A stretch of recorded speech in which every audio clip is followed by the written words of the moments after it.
Well, Rams Nation, good to see you again. I'm Ian, that's Mark. Welcome to our live edition of this Rams Up Roundtable. We'll talk about the 2024 season in full detail next here on the Rams Up Podcast Network.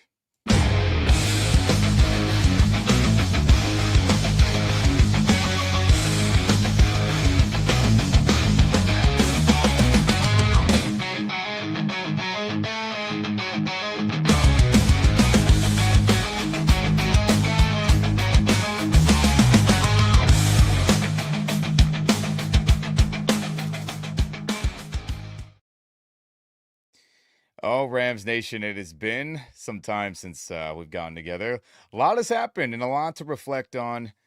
Gosh, what a crazy season it was this past 2024 campaign. But again, I'm Ian. That's Mark. Mark, how you doing today, dude?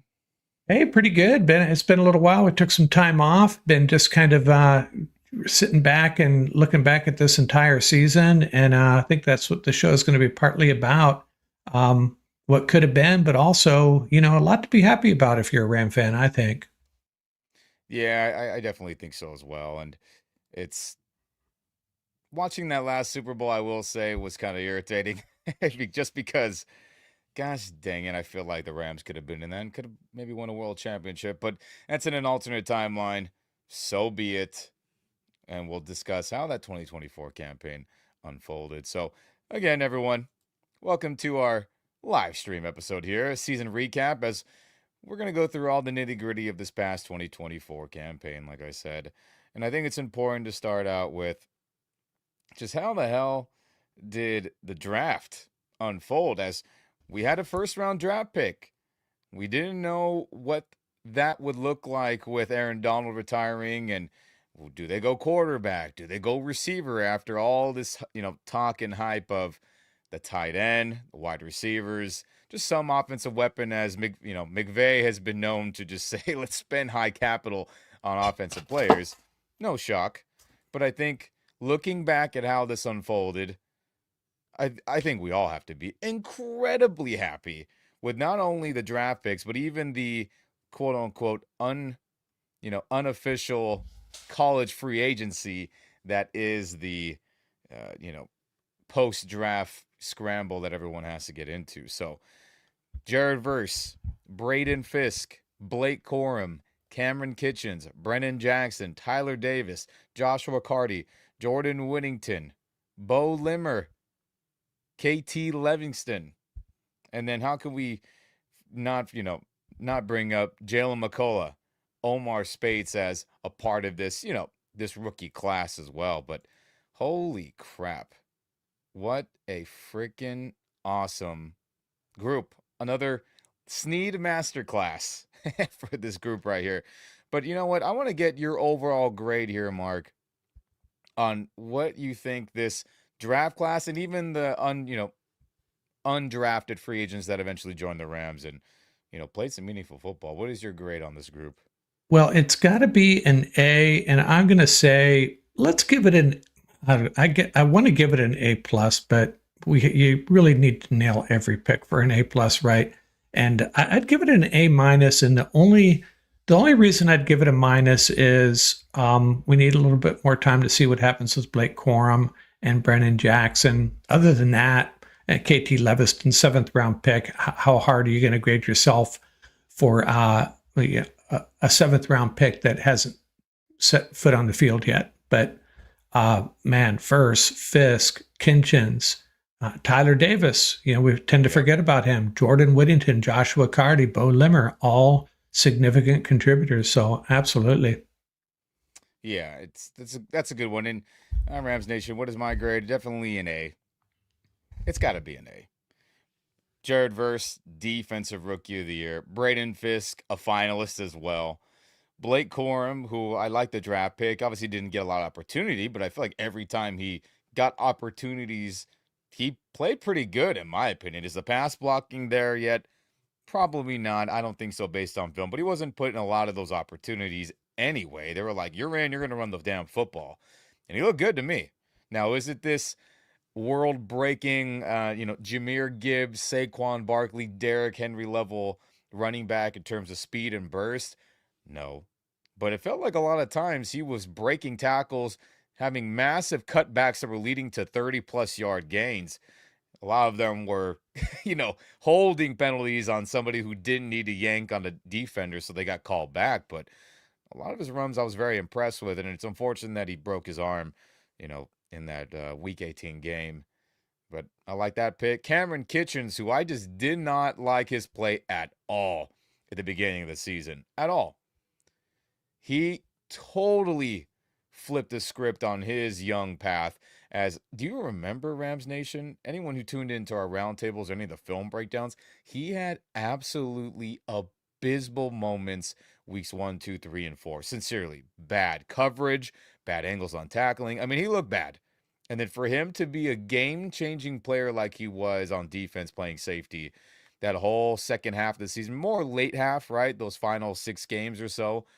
Wow. And then for him to be a reliable player, what a turnaround that has been for him. Brennan Jackson, haven't seen a lot of him. I know he was injured and banged up. Hopefully we see more. Tyler Davis, we've seen him get good amount of snaps. Hope to see him improve. Cool. And then Joshua Carty, same thing with Cameron. You're just like, uh-oh, this is not turning out good. But then eventually he was very reliable and ended up being a pretty dang good kicker. Jordan Whittington out of nowhere. I was banging the table, and me and Paul and others, of like, hey, he needs to start and he needs more playing time. So that looks like a promising draft pick. Bo Limmer was a better center than Steve Avila and Jonah Jackson this season. Wow. And then KT Levinstein, obviously rotational guy. So them, along with, yet again, we'll flash them, Jalen McCullough and Omar Spates being starters, or, Jalen obviously being the dime safety coming in when we do 6 DBs on the field. Phenomenal. It's got to be an A, as that rookie class propelled this team to get into the playoff tournament and even gave this chance to have any type of winning season at all when things were going awry. And a lot of them are big reasons why we won any games at all, really. I'm just thinking about it in my head, a little cloud bubble of like, wow, all the moments from all of them where they balled out. So definitely an A grade from me. And gosh, Rams Nation, we're lucky that, the McSneed combo has been doing a hell of a job in the draft these last handful of years, because think about all those St. Louis eras where the draft classes sucked and ruined the franchise for about 10, 15 years. That has not been the case since truthfully, since Les Snead has been our GM. He's had a lot of good draft class. Obviously, not everything's going to be, a 100% hit rate, but he's drafted a lot of offensive rookie, defensive rookie of the year players, along with good draft classes that have propelled this team to winning seasons. So you should be happy. Hopefully, your grades out there, Rams Nation, will be an A as well. But I think moving on, after the draft, okay, training camp, shebang. Let's start to get to some freaking games here. As we approach the season, Ernest Jones gets traded. Everyone's like, what the hell happened with that? There's a contract disputes with Matthew Stafford that, was hush hush up until the last moment when everyone was freaking out the first day of training camp. But eventually, after all the chaos, after all the injuries and suspensions, we get to week 1. And I think it's important here, Rams Nation. We'll break this down, I think, by quadrants of 4, month by month. So we'll do the first 4 games, and then the next 4, and the next 4, and the next 4. And I think that's really telling, with the season being so long and everything just being so drastically different every month of football, it felt like. So I'll start with weeks 1, 2, 3, and 4. Lions loss, Cardinals blowout loss, 49ers win, comeback win, and then the Bears disappointing loss out there in Chicago. So I'll start with you, Mark. What is your grade for that first month of the season, and your thoughts overall in those first 4 weeks, and where we're at and what were you thinking then? Hey, before I'll be happy to do that. Before we do that, I got someone in the chat, Michael, asking, where's Paul? And maybe now would be a good time to dive into that. And it's kind of sucks. Got a little bit of bad news. Paul Walia has some higher priorities these days, and he's told us that he's not going to be able to be joining us for a while. Kind of a bummer, but Yeah, Michael's chatting that he wants to see more of Paul's draft content. And hey, we're going to try to pick up the slack. We're going to have some other folks on to discuss draft prospects. We'll try to get some really good content similar to what Paul provided. We're going to keep the Paul's Puka Power picks. I don't think Paul's going to have a problem with that, and we'll get him back eventually. And by the way, feel free to chat away here, ask us questions, give us your grades and all that as we go. But okay, sorry, Ian, back to your question. Um, what was your question? How do I feel about those first four games? Yeah. I just had this sinking feeling watching those games. It's kind of strange where there's Ram games where sometimes the first 2 or 3 minutes I just go, ugh, this is not going to go good. And that Bears game was one of them. And just was really weird. But if you go back to that 49ers game, that comeback and that win, we had a couple of them this year. But what a big win that turned out to be. But yeah, it was a strange start. The Lions game could have easily won that. Then we get stomped by the Cardinals. We steal a win against the 49ers, and then we lay a dud against the Bears. So yeah, it was not a good start, not a fun start, but beating the 49ers, if you're going to go, if you're going to start like that, if you get your one win against the 49ers, that's pretty cool. Not bad. So what's the grade you give that for that first four? Well, geez, I got to give it a D. Well, Yeah. we go to Detroit and play a team that was in the NFC Championship game the prior year. Play them on the opening Sunday, was it? It And was Sunday and night, we yeah. yeah, and we lose a really close game. So I think I'd give the Lions and 49ers games, I'd probably give us like a B plus. But the Bears and Cardinals, it's a D minus. So split the difference, let's say a C. Fair. That's a fair one. So Mark's grade there is a C for that first four games of the season. I think for me, Rams Nation, let's just go quickly game by game. We have a Lamar Jackson suspended for some unknown reason we still don't know to this day, right? Not good. Rob Havenstein wasn't able to play due to an ankle injury that he'd been, nursing for a while. Then he had Steve Avila go down in the first half of that game. Puka Nakua re-injures his knee. And then it's like, oh my God, is this really happening? So that was a bummer to lose. And obviously the pressure by, the D line of the Lions going up against third string, fourth string tackles led to, Stafford being harassed a ton. And the game plan wasn't terrible, the quick passes and yada, yada, yada. But that was a bummer to lose in overtime when our defense just got bulldozed by Montgomery that whole last drive of the game. Then we're like, okay, hey, bounce back against Arizona. It was a disaster. Nothing went right. More backup tackles just performed like crap.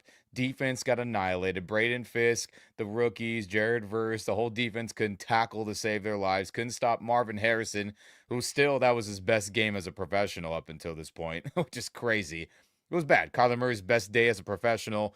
A lot of career stuff happened. Bad. Then we're like, uh-oh, 49ers are coming. This is bad. Because we're playing that bad against Arizona. Everyone thought, holy crap, how are we going to win this game? And hey, man, Tutu Atwell, Matthew Stafford, the young defense, Kyron, everyone stepped up and played well, and they got a big victory. I was so pumped. After that bomb to Tutu Atwell, I was like, hell yeah, that was dope. Got that. Fantastic. And then the Bears game, where I know a lot of people felt confident, but like we had pointed out earlier in the year, the Rams had not won a game out there since, what was it, 2003? It had been a long, long time since they had done it. So I didn't feel good, and they didn't play well. They did not play well. Defensively, they had some bad moments by the rookies again. There was some bad play calling I just did not like by Sean McVay at all in that game that led to us not getting any points, really. Some bad red zone play calling I didn't like. And then, hey, took an L, Caleb Williams, and then that was probably one of their few games they looked competent, and we dropped that. So, I mean, at that point, the Niners game was big to keep the season alive, but I give that first four games easily a D. Probably could deserve an F just the way how the Bears game unfolded, the Cardinals game, and how the Lions end of overtime finished. So I give it a D, but wasn't good, and I wasn't feeling good going into the, next part of the season there. But speaking of the next part, Packers, Raiders, Vikings, and Seahawks. A lot of things drastically changed in that next group before us. Starting to realize what a strange season this was, huh? Yeah, incredible, incredible. So I'll start with that, Mark. Those next four games, what grade do you give it? Your thoughts overall, game by game or overall? Again, Packers, Raiders, Thursday night Vikings for the nation to see, and then Seahawks. Well, let's see the Green Bay game. That was we had a costly fumble by Kyron, if I remember correctly, but we also had a really cheap pick six for a touchdown. We had some things go our way in that game. That was one of those games that I did not have a good feeling about. I think the Raiders game was a solid win, and then the Vikings. That was, it's kind of a flip. The flip side of the games where we go play the Packers and just have this bad feeling about it, and then the Vikings come to town, and I had a good feeling about that game. I really did. And then that Seahawks game, talk about a bizarre game. Puka gets thrown out, right? And the Yeah. Seahawks are really taking care of business. And then, we just kind of erupt for a bunch of points late in the game. And then that incredible Demarcus Robinson catch. So we're actually pretty fortunate to win that game. We really were. But those four games, I mean, we went 3-1. A little bit of a dud against the Packers. I got to give us a B plus there for those four games. Two big wins against the Vikings and Seahawks. That the Vikings, we took care of business. The Seahawks very easily could have lost that game. There's two games, the 49ers and the Seahawks. We could very easily have lost those. And the Vikings game, I'm just so tired of people saying that that non-call in the face mask, was the deciding play in that game. It was still going to be quite a task for the Vikings to push that game into overtime. So yeah, that's a B plus, sure. Yeah, B plus is a good grade, and I have a B on mine. So that Packers game, gosh, defense played really good, but another game where I just hated McVay's play calling. Hated it, hated it, hated it. Too much pass, too simple. Took an L, even though the defense played good, but it was just another abysmal offensive performance. Didn't like it for multiple reasons. Kyron fumble, like you pointed out, not good. Then we move on to that Raider game where it was another abysmal offensive performance, if we're just being honest. Yeah, they got some touchdowns late, but yeah, the Raiders defense, they weren't sorry, but that offense was pretty bad. And for this thing to just be a back and forth, snooze fest, despite Cooper Kupp and Puka Nakua being out, I realized that Rams Nation, had missed all those games pretty much from the beginning of, that week 2 matchup up until that point. Ah, still, Jordan Whittington, Tutu Atwell, Demarcus Robinson are more than good enough for that team to get yardage, score points, in my opinion. But whenever play calling was back, we got it done. All right, some big, big stops by Quinn Lake on Bowers, some late game heroics, a lot of interceptions. It saved the day. Defense saved the day. Then we go to that Thursday night game, Rams Nation, where I was at, where all the trade talk was Cooper Kupp is gone. Rams are listening to calls. It's serious. Chiefs are in, right? A lot of the Chiefs hype are like, they need a receiver. Chiefs are going to give up a high draft pick. And other teams that eventually didn't get mentioned, but Chiefs were the one that were, maybe at that leaked. And everyone was like, oh my God. And then, hey, Puka Nakua is going to play right as an hour before kickoff. And I'm there and I'm getting the news. I'm kind of conversating with fellow fans in the stadium, around me. And it's like, holy crap. Well, at least now we're in a better spot today than we were in previous weeks because Vikings had not lost the game at that point. And what happened? It was an absolute just freaking awesome Matthew Stafford. Let's chuck the ball around day to Nakua, to Kupp, to Demarcus Robinson. And it was like, okay, we're back. Right? This is what we've been missing. I was just being irrational with my McVay play calling hate. Oh, they just needed number 10, number 17, and everyone just be back in the lineup and everything's going to be all right. And then, defense had some big stops. They had a good scheme against Sam Darnold in the run game. And we're like, wow, the nation all saw that, hey, the Rams aren't toast. We're back. Fantastic game. That was awesome to see live. And then the next week, another weird offensive game, or really just not good, where we're like, what is going on, man? Geno Smith is throwing the ball. Jackson Smith and Jigba is unstoppable for the most part. And then defense saves our ass again with multiple interceptions as Geno Smith and the Seahawks offense are knocking on the door. Cameron Kitchens has his breakout game, has that 4-yard pick six, had another pick where he dove for it at the, in the red zone. Matthew Stafford had the game-winning, launch into the end zone to Demarcus Robinson to seal it. I mean, holy crap, that game had me growing gray hairs every snap, it felt like. And then we get a win on that. So, because of the offensive woes against inferior teams, I give it a B. Could you argue it's an A just for how clutch it was in some of these big games? Sure. But that's all I end up with, a B there. All for everything that was said there. Crazy, dude. Crazy. But we move on to the next four: Dolphins, Patriots, Eagles, and Saints. As that was a wild time, right, Mark? So, your thoughts, your letter grade on, again, Dolphins prime time, Patriots, Eagles prime time, and then the Saints.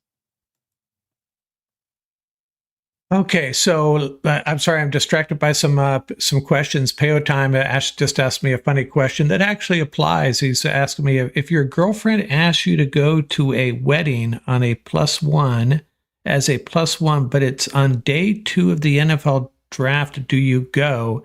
Asking for a friend. And funny you should ask, Peo, because I actually got invited to a wedding for on the Sunday afternoon that the Rams played the Packers. And it was the first game I missed, although I was able to follow it on my phone in I don't know how many years. So I think the answer to your question is probably, but hopefully eventually the girlfriend will learn your ways. And well, it probably depends on how, if you're in that early stages of a relationship, you're probably going to have to bite it and go. But in year 3 or 4 of your marriage, your wife has figured it out. Don't even ask. That's my answer. But that's a tough one. And we'll get to your Jordan Whittington question here in a little bit. That's a good question. But okay, Ian. So you're asking about the Dolphins, Patriots, Eagles, and Saints games. Yes, and I think real quick, I'll answer that Jordan Whittington since I kind of alluded to that a ton over the last group of games. Absolutely. I think his yards after catch, his blocking's fantastic. I think definitely I think just it's a no-brainer that he has to play a ton this next season. I slammed the round table and the my virtual table every week for feels like the whole second half of the season that Jordan Whittington needed to play more snaps than Cooper Kupp. This is before all the trade rumors. I just thought it was obvious that he was a more explosive player. And, you can say, hey, if he was that much better, why didn't he get more playing time? Well, the Rams are very loyal during the season to players if they're there. But, hey, Cooper Kupp was not deployed a ton in that Minnesota Vikings game when they went 12 personnel, right? 2 wide receivers, 2 tight end looks. Jordan Whittington got more snaps than him. Demarcus Robinson got more snaps than him. And then I know the playoff game, the snow game was a little wild, but there's just no question about it. What I've seen from him, he should be a starting receiver for us next year, or at least be in the discussion seriously among the coaching staff. I think he deserves it.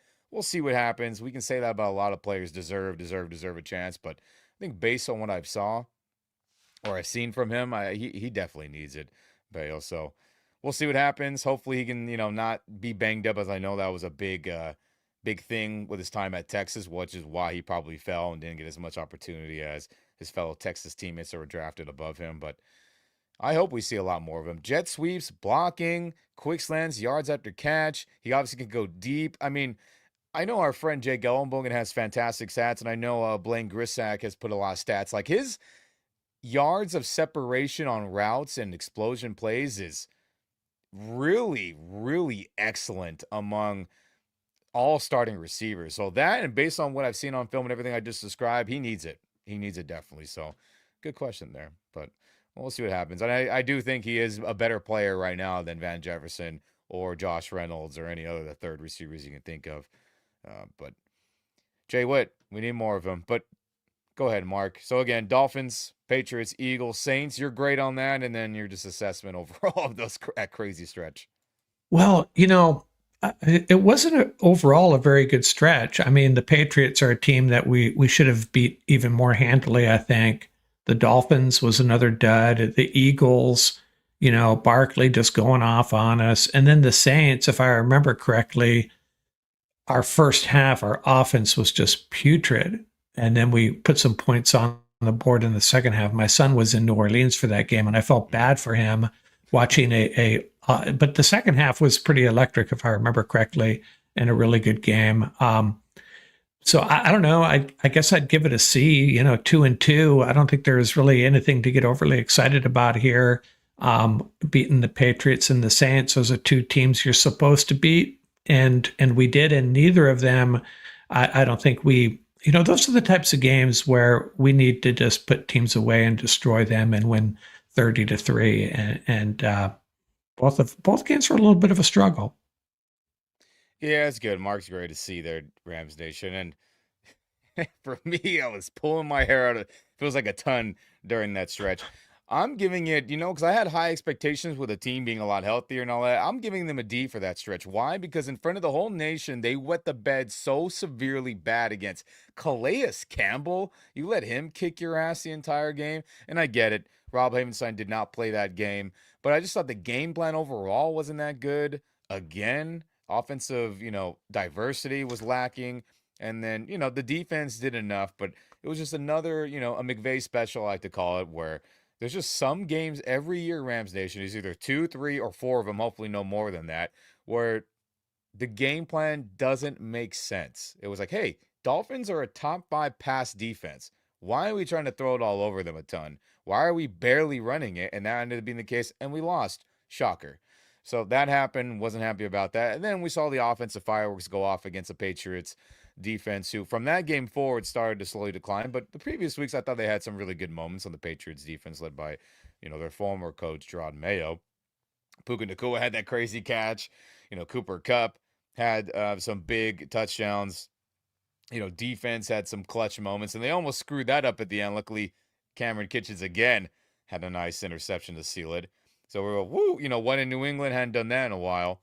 And then I was there at that Eagles Rams game on Sunday Night Football. Had a fantastic time tailgating with friends all day. Ran into Jason Hall, future Hall of Famer Kelsey, as he was doing some media stuff for his show, and I think his ESPN and NFL other gigs. That was cool. Great day. Was excited. I was like, hey, man, I think it'll be a competitive game. Well, it was for a little while, and then Saquon Barkley absolutely ruined my night. And then it was just bad from there on out. Kyron had another fumble. Bad, bad, bad, bad, bad from literally the second half onward. And ooh, that was a wake-up call to say, okay, are we actually legit like we think we are? Maybe, maybe not. And that was no bueno, going home with buddies after that ass whooping. And then the Saints game, another nail biter where offense was putrid again. It just wasn't, just the game plan was meh, right? The execution wasn't great. And again, I know the Saints have some good players on defense, but I just thought attacking their strengths wasn't the smartest idea. And it was a nail biter. Luckily, Puka finally got some touchdowns in there. And Stafford started to distribute the ball. Luckily, there was, some defensive coverage breakdowns by the Saints, and we got some time in there to, get big yardage. I think of that big, over crossing route to Demarcus Robinson. And then obviously, defense did enough in certain moments. And then, Jared Verse saved our ass at the end of the game, if you remember getting the pressure on Derek Carr, which, the Saints were a very depleted team on offense. Some of their best wide receivers, their top two, some of their other great pass catchers weren't playing. I mean, we lose that game if Chris Olave and Rashid Shaheed are playing. We would have been screwed the way we had shown up in that game. But we made it. Wasn't pretty. We got the win. But in that whole stretch overall, just a lot of stuff to be concerned about, which is why I give it a D. I expected more with a healthier group. But, I was glad to get at least those couple W's, Mark. Yeah, it was a strange stretch there. Again, two teams that we're supposed to beat, we beat them. Two teams that we thought might be challenging, and kind of got drubbed by both of them. And by the way, I wanted to point out, those of you in the chat, if you don't know who Peo Time is, he's got a really cool Rams channel as well. Hmm. So check him out. Peo Time, the Canadian Ram fan, good stuff. Yeah, so I understand your D. The only reason I go with a C is, two teams that, maybe it's understandable we'd lose to them. We go 2-2. We just there's nothing during this stretch that was really impressive. That nothing that gave us a warm fuzzy that this is a team that was going to make a playoff run, a serious playoff run, and a deep playoff run at this point. But then things started to happen after that. Yeah.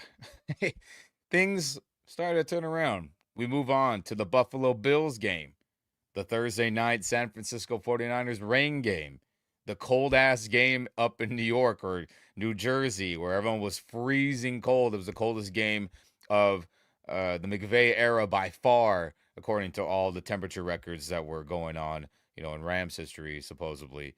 And then you have the Cardinals game, and then we'll lump in that Seahawks as well. We'll just go 1, 2, 3, 4. We'll lump in the last 5 there, if that makes sense, everyone. So, gosh, I'll start with you, Mark. Your thoughts, your grade, and just another wild, wild run of games there. Yeah, the Rams have a habit in the McVay era of having these just crazy games that super entertaining. You think the Rams Vikings and whatever year that was, same year as the Rams Chiefs, right? The greatest regular season game ever played. And then this one, which might have been the most entertaining game of the year, the most entertaining regular season game, and they pull off the win. Man, that game was just like crazy. And then you beat the 49ers. That was the rainy game, right? Where Brock Purdy didn't look so great. Rams defense stepped up. And then the Jets. And, we are a much better team than the Jets, but you're playing on the East Coast in cold weather. A win's a win. And then the Cardinals. Another game, we were very fortunate, that interception at the end. There's 3 games this year that we really stole wins, but that's what good teams do, right? And then the Seahawks game is kind of a throwaway game. But if you're asking for a grade, I got to give it an A. You beat the Bills and 49ers. You go on the road in the cold weather, you get a win. And then you beat the Cardinals. Got a little lucky in that one, but I still give them an A. And the Seahawks game, considering who we had out there, not a bad showing at all. No, not a bad showing. And I got to give it an A too. Why? Because what was on the line from that Bills game going forward? This team was not in a playoff position. There was a lot of things that had to go right from that moment on. As we had said earlier, they have to get a upset victory over the Eagles or the Bills. And we all thought the Eagles was more likely the way Jalen Hurts had kind of gone from hot and cold that whole year. And they blew that game bad. They got whooped. So we said, okay, well, if they have to do it, it's got to be against the Bills. And they had, one of the best offensive games for the entire NFL season, no matter which team it was. It was fantastic. I mean, Matthew Stafford was on fire. Cooper Kupp, one-handed touchdowns. Nakua, Tutu Atwell had some clutch 4th down receptions. If you love defense, don't rewatch the highlights on that game. There was just no defense. Our team got torched. We torched their defense. And man, oh man, we made a couple big plays at the end to get that. Wow. That's all I could say about that one. Fantastic. Everyone's feeling good. And then 49ers in the rain. No offense again at all by either team, right? You could say it was great defense, but Matthew Stafford should have had multiple interceptions that got dropped. We lucked out. But at the end of the day, Kyron Williams and them, they bulldozed through the 49ers defense. And then our defense made some incredible stops. A huge interception by Darius Williams at the end of the game, pretty much, where, we just did enough to win. And then we said, okay, we're done with bad weather games. Then we go to the coldest game in McVay's tenure as a coach, where everyone's freezing. It's the first time I've seen McVay wear anything on top of his head: hat, beanie, ski mask, whatever you want to call it, ever. That's how freaking cold it was. Usually that man's like, no matter what the rain, weather, I'm wearing my do up, and it's just how it is. But nope, it was so damn cold he had to put a beanie on. That just shows you something there, Rams Nation. And another bad weather game where both teams' offenses suck. And then we eventually made a couple big plays. Tyler Higbee's return to the field. He has a touchdown. Everyone's so excited for that. Then, defense makes some big plays. Luckily, Aaron Rodgers and co. just cannot get it done. They get too aggressive going for it on fourth down way too many times where they probably could have kicked like 3 or 4 field goals to have a big lead on us earlier in those games, but got it done. Everyone was happy to get the hell out of there. Then the Cardinals game on Saturday night for the world to see. Everyone was like, what is going on with this offense? It is again another just ugh. Not fun to watch. Schemes, meh. Matthew Stafford and the receivers don't see him on point. Run lanes are not opening up. And it's like, are you kidding me? Are we really going to screw this up and not get in the tournament because we lost to Arizona at home with everyone healthy? Not like that week 2 matchup when everyone's banged up or suspended. And it was like, oh my God. Then Akella Witherspoon saves our season pretty much. Gets that crazy tip drill interception after, Kyler Murray had to throw it as fast as he could to Trey McBride, where we zero blitzed on him. What a ballsy call by Chris Shula. And we're all like, oh my God, the fans, all the players on the sideline, coaches, us at home watching if you weren't there. We like, I can't believe we got away with that. We should have lost that, but luckily, we made more plays than them, and we got away with it. And then the final game after, shout out to Jaden Daniels, another Rookie of the Year candidate, beat the Atlanta Falcons. So we're like, oh, we're in the tournament. Don't need to play everybody in that final game, which is why I was happy to see Jordan Whittington ball out against the starters of the Seahawks. Hey, Jimmy Garoppolo looked like a starting quarterback again as he threw some nice passes. Tyler Higbee had a touchdown. He had that bomb to Jordan Whittington. He had some other good stuff. And when there's some other throws that were kind of meh, of course, but I thought for a backup unit, technically on the O line, quarterback, receivers, running back, for them to put up, good numbers, have a chance to win it in the red zone late against the entire Seahawks starting unit, offense and defense. It's a loss, but I got to give that performance an A2. And ironically, with Coach Mike LaFleur calling plays, I thought that was the best play calling day of the entire season, which is crazy. You saw tight end screens, you saw running back screens, you saw Jordan Whittington be used in multiple ways, you saw jet sweeps again. I was like, this is what we have been missing from the offense the entire year. And so I was happy to see all that with, again, backups. That just shows you play calling matters, Rams Nation. If backups can look this good and be productive with multiple formations, different play calling screens, etc., why can't the starters do it? That was my argument after that game. And we saw a little bit of that go into the playoff round. But again, I give that an A for sure. Uh, a much needed stretch, clutch moments by the defense throughout that entire run, other than the Bills game. But holy crap, Rams Nation. I was what a wild ride that was. It really was. It really was a very, very entertaining season, if nothing else. That's for sure. Times of really depressing offense, but other times where the defense and the offense really showed up. It was a fun season. It was. But yes, Rams Nation, we know about the playoff grades. I mean, we lost in the second round. Not great. We know. Should have beat the Eagles. Probably should be hosting Lombardi. Should be, planning a Super Bowl parade this upcoming week, or should have had it. I get all that. But the overall season, what a fun ride.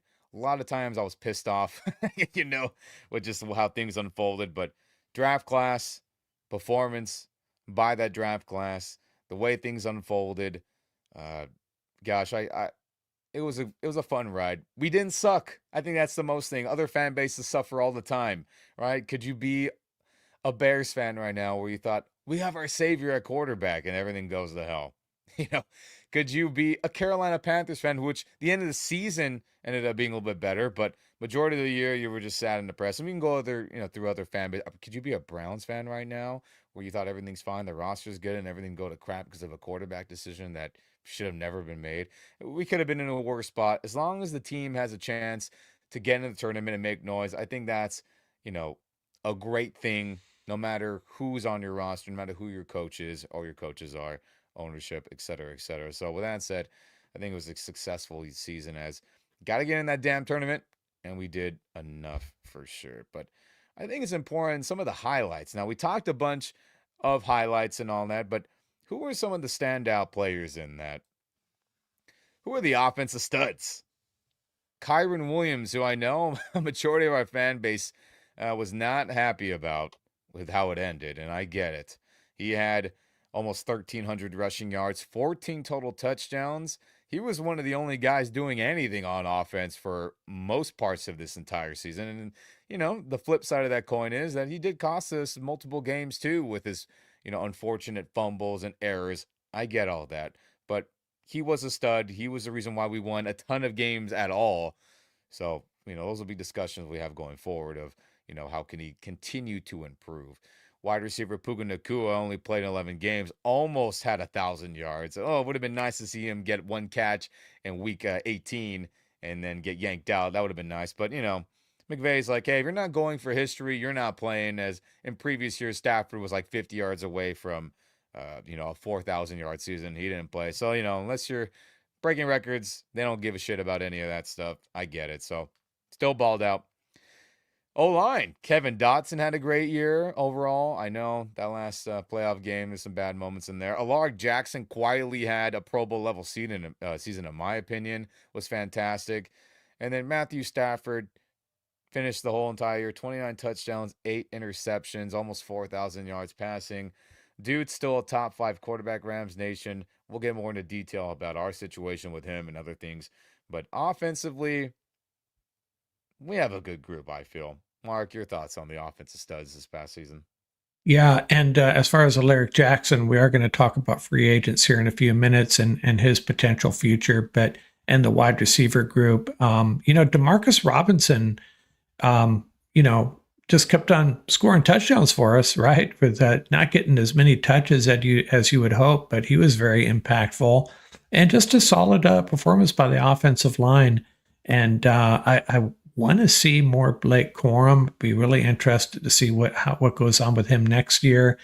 But over and the tight ends, Tyler Higbee made an impact late in the year, but it was really about Puka and Kyron as far as offensive production. Matthew Stafford, of course, but yeah, no complaints about the offensive line. Absolutely stellar job pretty much the entire year. Yeah, it's a lot of That one frustrating play, moments. that last play in Philadelphia, we could have blocked that better, but those last two plays. But that's a good defensive line they're going up again. I got to give them some credit. Rams Nation, I lose sleep over that every couple I'm days. sorry. So I shouldn't have brought it up. I apologize. no, it's hey man, you either make the plays or you don't. And in those final moments, whether it was schematics, whether the players, whatever it was, I mean, we just didn't make the plays, the blocks, whatever. And you don't do those things, you don't deserve to win. You don't deserve to advance. And we can do these what if stuff all the time, which I continue to play in my head these last weeks or so. But it is what it is, and it's unfortunate, but hopefully in future years to come, all our players can hopefully learn from it. But I think overall, some great studs there. I freaking agree. But I think we move on here. Who are the defensive studs? And how could you not start with the defensive rookie of the year? Outside linebacker Jared Verse, who again, like we pointed out, had some really rough moments in those first, 4 games of the season, really the first half of the season until things really started to kick on. I think really from that Vikings game going forward as tons of missed tackles, tons of missed responsibilities, tons of losing containment, him trying to bite in or trying to be like, I'm more powerful than you. I'm going to cut around here and yada, yada, yada. But overall, dude was a baller. Dude should be an all pro next season, should be in defensive player of the year contention, in my opinion. I tip my cat to you, number 8. What a good number choice for him. That ended up working out. And then I think just really the whole D line, right? Braden Fisk almost half a sack away from tying Kobe Turner, Aaron Donald's all-time rookie sack record. Byron Young developed so much further into his run game, his containment, his drop into coverage, so much better. Kobe Turner took another step forward in his run game, discipline. definitely took more responsibility of like, hey, teams are going to double team me. How can I still battle and win and get pressure? I think he definitely improved from that from last season. And then honestly, I'll shout out to Omar and Christian Roseboom as everyone was. I still am puzzled by the Ernest Jones trade, but Omar, when he got his shot after Troy Weeder got hurt, unfortunately for just for him personally, that sucks for him. Omar stepped up. Roseboom played better when that duo was together. And shout out to them too. And then shout out to all the young secondary guys who had some really bad moments. But I think overall, I think all the studs are on that D line, Mark. Yeah, I feel bad not including Quentin Lake here. He's one of my favorite players, but there's a lot of guys on this defense that kind of fly under the radar a little bit and then make big plays once in a while. Even Cam Kitchens, Cam Curl, Jalen McCullough, Christian Roseboom, they all had their moments. I think the defense, I have a hard time figuring out this defense because there were times where we just looked, there were a handful of plays, shall I say, Yeah. where we just, got our socks blown off. And that really hurt. It makes it difficult to evaluate this defense overall. You feel like it's a good defense, and then the Barkleys and the Marvin Harrisons and the Jawan Jennings just roast us. So, but Quentin Lake is a guy that we probably need to celebrate as well. And I think a lot of people understand and recognize the impact Braden Fisk had and Jared Verse, but I think sometimes it's led us to maybe not give as much credit to Kobe Turner as he deserves. I think he had a really solid year too, and just a really good future for this defense. I feel like, it seems like a lot, but if you add a dynamic linebacker, a cornerback, and keep a run stuffing defense nose tackle on this team, it could be really be elite playing together one more year.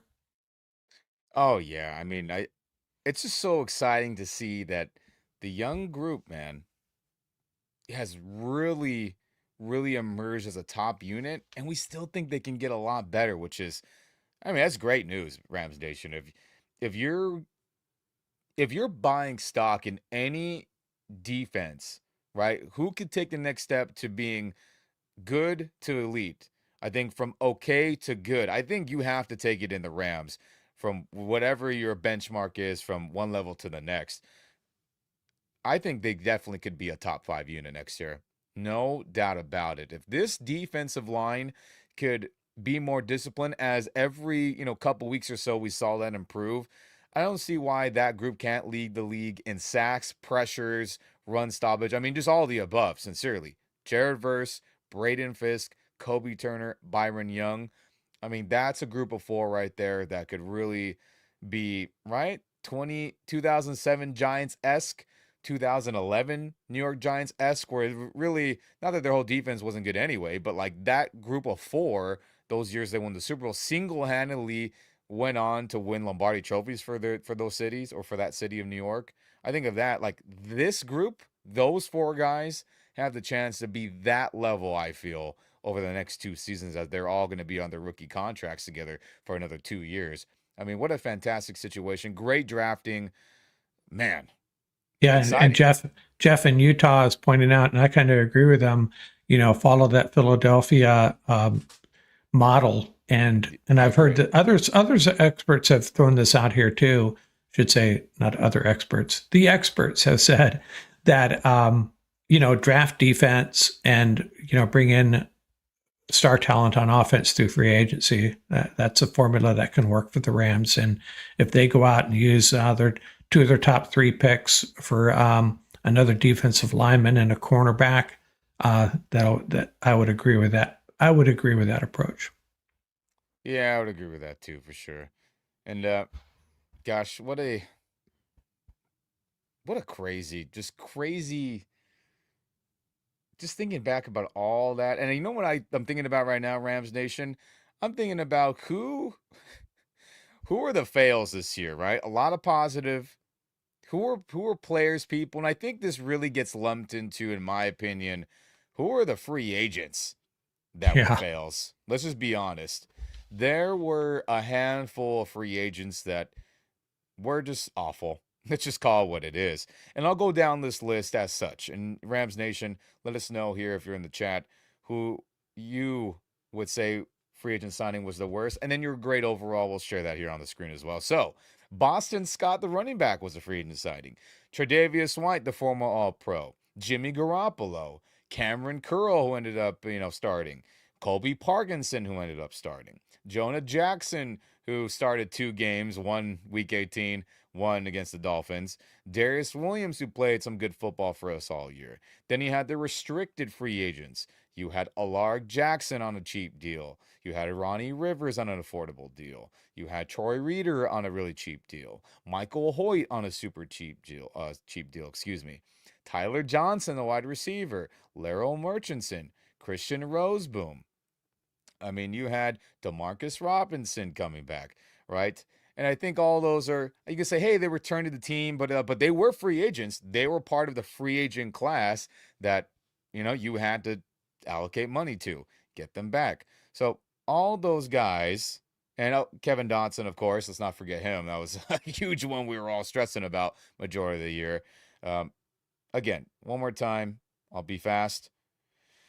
You got Boston Scott, Tre'Davious White, Jimmy Garoppolo, Cameron Curl, Kobe Parkinson, Jonah Jackson, D. Will, Darius Williams, Alarg Jackson, Ronnie Rivers, Troy Reader, Michael Hoyt, Tyler Johnson, Laura Murchison, Christian Roseboom, Kevin Dotson, and Demarcus Robinson. That's a lot, but overall as a draft grade, what are you going to give that class as a whole, Mark? From people returning and then newcomers altogether, the money that Well, was spent. when you if you weight it towards the guys that were supposed to be impactful players, you got to give it maybe a C minus. A lot of the guys you mentioned there, contributed about what we'd expect. Jimmy G, it worked out okay. We didn't need him, but what are you going to do? You need a bet. We learned our lesson about not having a talented or at least a somewhat competent backup quarterback. A lot of the other ones were just bad, though. I think Laurel Murchison was on IR twice. He would have really helped, I think, had he been available all year. Trey White, Darius Williams was a good signing. I think Akilla Witherspoon were too. They weren't, you know, that's why it kind of leads me to why I think we need to draft a cornerback. We need an elite cornerback, in my opinion. Witherspoon and Williams are good, but not great. Um, Well, you know what? On top of that, I forgot about Kello. That was obviously a little bit later in the year, but yeah, right, uh, add him in there too, Rams Nation. Don't forget about Kello's right. contributions late. Yeah, but Colby Parkinson, non-factor pretty much. And Parkinson and Jonah Jackson were probably the most two disappointing. And those were two guys, when guilty as charged, I was pretty excited about both those signings, as I tend to be optimistic when we bring guys in. And, you know, uh, maybe a bit of a mistake at this point in retrospect. But Dotson was a big deal, though. I think he's one of the better guards in the league. So, yeah, not a good grade overall. I think Les Snead is perhaps a better drafter than, I would suspect that Sean McVay weighs in heavily on the free agents, guys that are going to fit. I suspect he wanted Colby Parkinson in the draft and missed out on him. And this is his chance to go get him, things like that. But Jonah Jackson, the injury history was there. We should have known. So, I probably put more of that on Sean McVay than Les Snead, I suspect. But overall, would I say a C minus? I'd say a C minus. Fair. Yeah, my grade Rams Nation's a C. Luckily, Alarg Jackson being on a cheap deal was a Pro Bowl level left tackle. Let's be honest, it was great. Michael Hoyt was fantastic, much, much better in coverage. Just overall as a player, that was fantastic. And then Cameron Curl for really, really cheap as a starting safety. He played some really good football. I thought that was fantastic signing as well. D. Will, Akella Witherspoon for cheaper, affordable deals for corners. Obviously Akella was a veteran minimum. What is he getting? 3 million, maybe. Fantastic. And then Tyler Johnson when he had to play in. I think that's a good depth piece. Roseboom for stupid cheap. Had some really, really good linebacker play. Wasn't great, but for for pennies on the dollar, pretty much it feels like for a restricted free agent, fantastic. And then Demarcus Robinson on a vet minimum deal was fantastic as well, as he led the whole team in touchdown catches, right? He had a good stretch of, felt like he scored every time when we would do Rams Nation. Close your eyes and picture in your head. It would be near the goal line. He would do a fake in out route. It would be a speed out route, but he would give that shimmy shake real quick, hard left foot in the ground, and then sprint to the right. Stafford would have a rollout and throw it to him. He scored like 5 times on that, which is really crazy. I mean, teams just damn, they didn't see that on film every week. And like, that's the only time we could score in the red zone was a D-Rob out route. So he was clutching that. And then to your point of Jonah Jackson, didn't practice hardly ever the entire year, it feels like. And when he played, he just sucked, right? Much better in the week 17 or the final game of the season. But for him to be the golden diamond of this free agent class, and for him to, be benched for Bo Limmer, yeah, Bo Limmer was pretty good most of the year, but like, what a blunder that was. And then Colby Parkinson, who, hey, had some moments like, okay, look, he's a tall guy, he's catching, he's running, but just had none of the it factor, right? Let's just be honest. I mean, Seahawks made the right move bailing on him, like as a backup tight end, and that's what he is. He's a backup tight end. We gave him Tyler Higbee level money. What a blunder that's been, and they're gonna have to make a decision on that. Does he stay? Does he get traded away? What's his cap hit like? And if I had to bet money, Colby's gone. Jonah Jackson's a coin flip. I can see him staying because of all the guaranteed money, but who knows? We'll find out. And then, hey, Jimmy Garoppolo as your backup. I think that's a good signing. I know Paul and others have hated that move, but hey, he showed he could play against starters against a good playoff-ish level team in the Seattle Seahawks. That was good. And then Tre'Davious White, what a blunder that was, right? Banked on him being a good corner, gave him starting, corner money, right? $10+ million. Obviously, he didn't earn anywhere near close to it based on his playing time and other stuff. But what a blunder that was. And then Boston Scott, all that hype of him being the kick returner, punt returner in this new playoff format just didn't work out at all either. Uh, so I think the two big payday guys, in conjunction with all the other positive guys on really cheap deals, it gives me this letter grade of a C.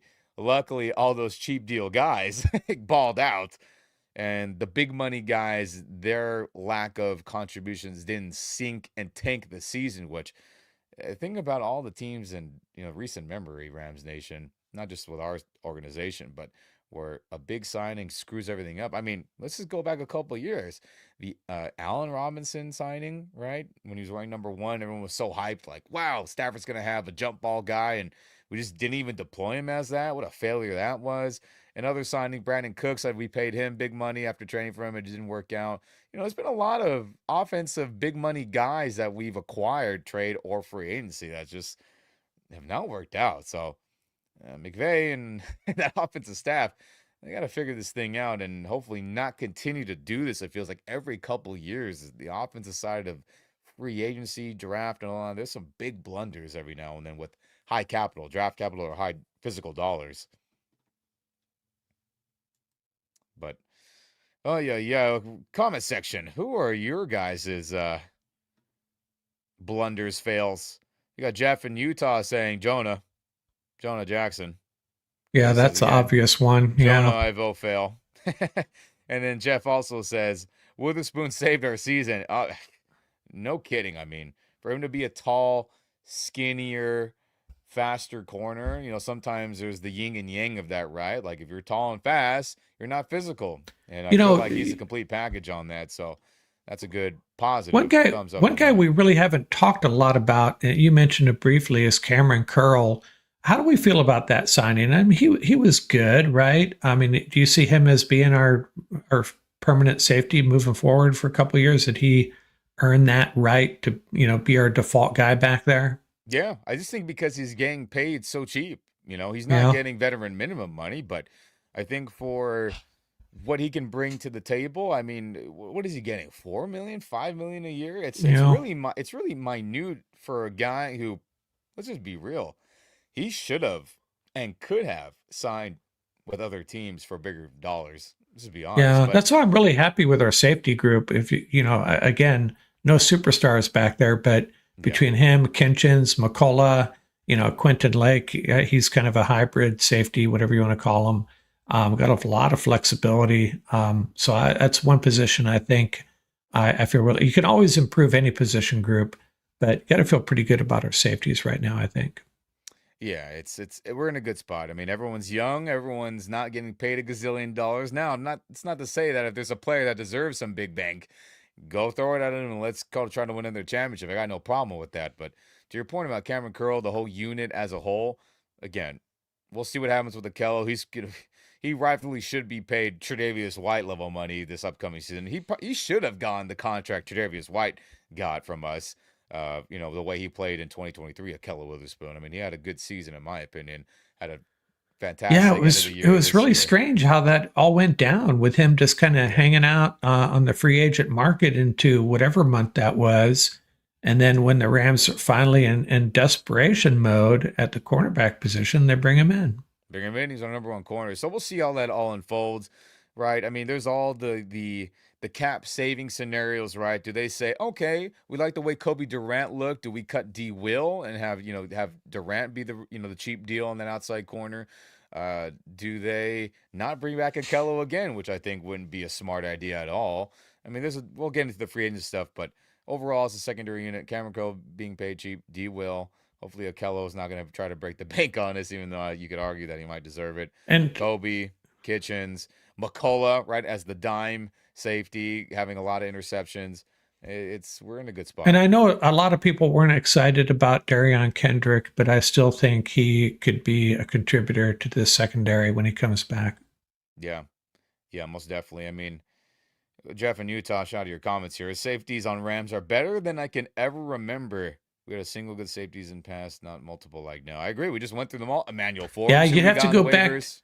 I'll throw out there Nolan Cromwell and Dave Elmendorf in 1973, Yeah. Shout out something like Cromwell. that. Even though Cromwell, I know to this day, Rams fans are pained with his dropped INT in that Super Bowl. Probably win that one against the Steelers. Anyway, bad memories. I won't bring it up. But I have his jersey. I say that to say he's a great player. I say that to say he's a great player. But we'll see. Yeah, Darion Kendrick, Emmanuel Forbes. Um, you know, Yeah, Forbes forgot about him. Travius Tomlinson, right? I mean, he was the one that was an all league level corner, right? Right, he won the Right, best corner in college football his final right. year there. So I mean, hey, we could be in a worse spot. So I agree, Jeff. Yeah. We have a good group here for sure. But I think moving on now, after we go through all the free agency of this past year, all the draft, the season in review, the playoff run, and how that ended short, unfortunately. I think the next thing is who's the QB? Because I'm stressed. I'm sure you are too, Rams Nation. Who's the quarterback? Is it Matthew Stafford, as a majority of us are hoping for? Is Jimmy Garoppolo the bridge based on his nice overall performance in Week 18? Is it Stetson Bennett for all you Georgia fans out there that I see every now and then clamoring for him? Is it Jackson Dart, as you see photos of him in a Rams uniform mocked up on football, news accounts and other people who are clamoring for him to be the next guy? And before everybody gets spun up, I threw this together and I included Stetson Bennett because his parents could be watching this, and I didn't want to just totally discount him. He is on the roster. He is a quarterback. The Yeah. chances he's going to be our starter are pretty slim, I think. But there you have it. Yeah, I mean, look, we'll start at the least likely. Stetson Bennett. Now, again, to the Bennett family and all this, no, this again, everything we say is all football related and nothing to do personally any of that stuff. He has a lot to improve on, right? The preseason games we've seen from him are just not starting quarterback level in any degree. It's just the truth. Could he be that? Maybe. Could he get there? I hope he does, just for his own professional, aspirations as a quarterback in the NFL. We've seen a lot of good moments from him at the University of Georgia, winning national championships and being a hero down over there in the South. But as of right now, if you said, "Hey, Rams Nation, he's going to be our starting quarterback," everyone would fall out of their chair, their car, whatever, falling out of thin air, the universe, getting launched into a Rams black hole. I think that would happen if you told a majority of the fan base that was going on as of today. So that is probably the least likely, okay? Now, what is another, I think, least likely? A lot of people are clamoring for Jackson Dart. Or Now, any rookie quarterback, or really. any rookie Right. quarterback. Look, and I know people are like, Shador Sanders is the truth. Have you seen Cam Ward at Miami launch it all around? Have you seen Jackson Dart at his Senior Bowl with, or even his time at Ole Miss and his short stint at USC, where USC days were not very great.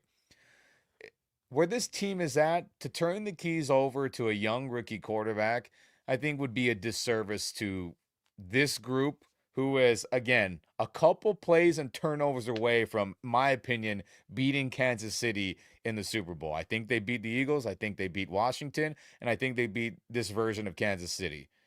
I do.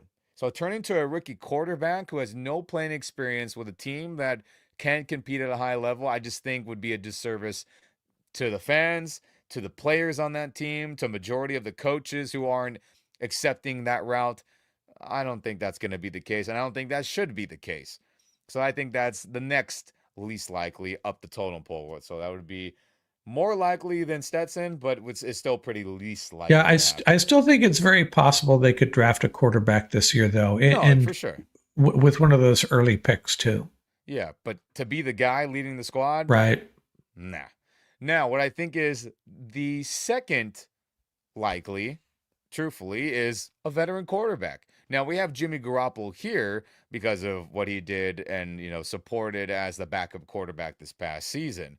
Now again, going back on that film, was there anything oh my god outstanding from Jimmy Garoppolo? No, but again, against starting defensive players on the Seahawks, multiple Pro Bowl level players, with backup O linemen, with backup receivers, even though I think Jordan Whittington, Tutu, and Demarcus Lawrence are starting level, along with obviously Higbee played too. And then Blake Corum, in my opinion, probably starts for a lot of teams. With a good group, played pretty good. Had a chance to win it in the red zone there at the end of the game.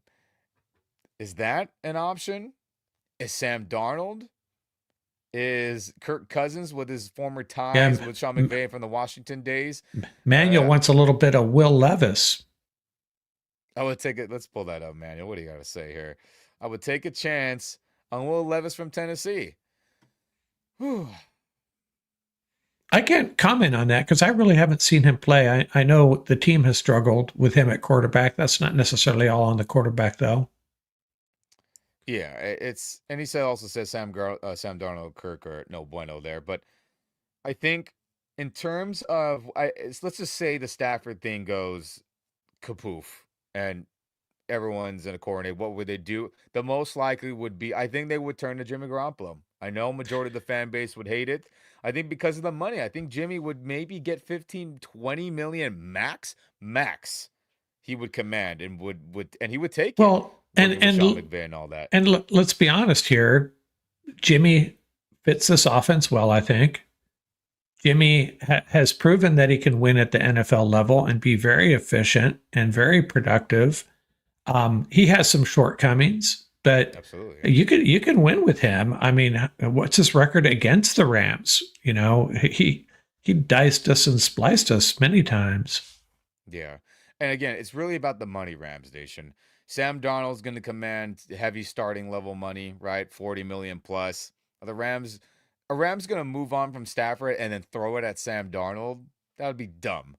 Kirk Cousins maybe would be 30 million or so, right? He'll demand maybe 2025 the way it's at. I mean, who knows with him, but with him, his depleted arm, it was obvious that, as the season went on, he wore down, the throws are not there, the arm power. I mean, as much as all of us would not like to admit it, Jimmy Garoppolo would be the second most likely option at quarterback in 2025. Let's just be honest. Money is the main factor. And then he had a nice audition game, like we keep saying, in week 18. So, not that I'm saying I want that to happen, but I think that's the second most likely. And then what is the most likely? Matt, get Matthew Stafford back in the damn building. Give him the Yeah, money that is earned, deserved, and let's just rock, right, Mark? Gosh. yeah, I think that's what's going to happen as well. But yeah, we to make a serious Super Bowl run, to make a true Super Bowl run, we need Matthew Stafford back. There are other solutions where it wouldn't be game over for us. Jimmy G, we'd still be in the hunt, but he'd feel a lot better about our chances with Matthew Stafford. And and this team has what it takes right now. Add a couple pieces. They're going to be a top 3 or 4 NFC team, I think, with Matthew Stafford. Without him, I'm not so sure. But I will say, how sweet would it be for Jimmy, especially, but for us as well, to go up there and beat the 49ers in Santa Clara with Jimmy G as our quarterback? That'd be kind of key. That'd be kind of neat. Yeah, all the alternate timelines we hope to never experience. Maybe we can, maybe other versions of us, if you believe in multiversal theory, the Rams Nation will experience a Jimmy Garoppolo starting quarterback timeline. But Matthew Stafford needs to be the guy. He's a top 5 quarterback. Jeremy Fowler and his ESPN Plus exclusive articles that said, Rams are, Rams' top priority is finding a way to get Matthew Stafford's contract reconfigured as he is the best quarterback option. That's how it should have been from the moment the season ended. As look at Albert Breer and others have reported that the last season contract negotiations got rough.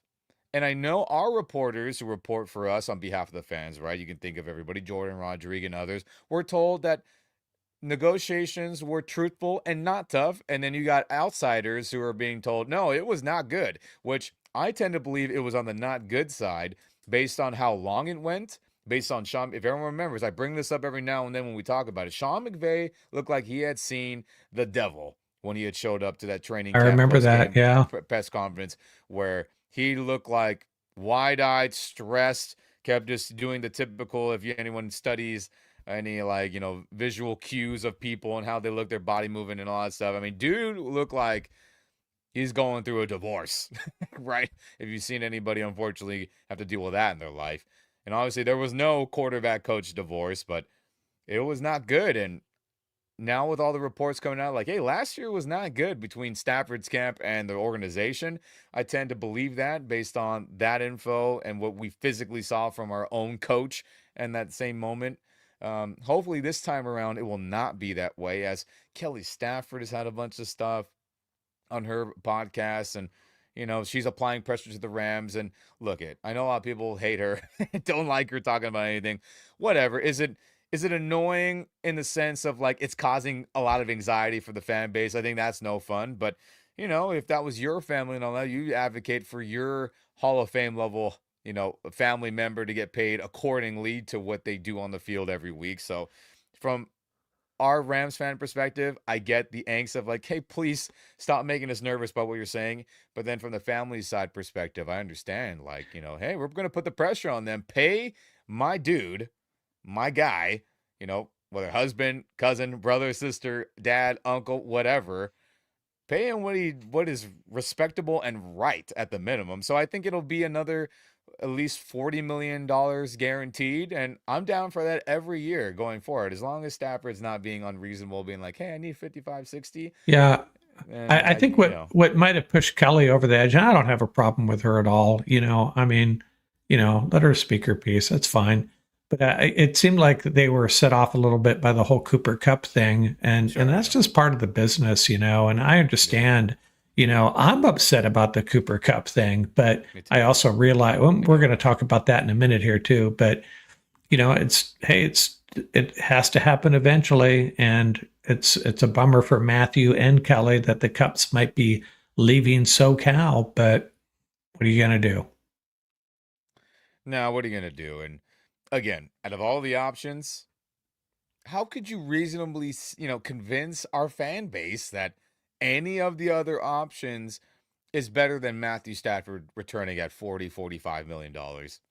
And you say, hey, we're going to try to win a championship and be legit. You just can't sell me on Garoppolo, Darnold, any other free agent quarterback. You can't sell me on this rookie class. I'm sorry. As of right now, Shador, Cam Ward, Jackson Dart, whoever else, you can't. And then obviously whoever else is on a roster currently as well. You just can't do it. Yeah, what I'm concerned about is, this happening again next year. Or I think Stafford's got 1 or 2 years left. So I really do want to see the Rams add a young quarterback, because I don't know if there's any potential free agents, that we can bring in like we did with Stafford or trade for one.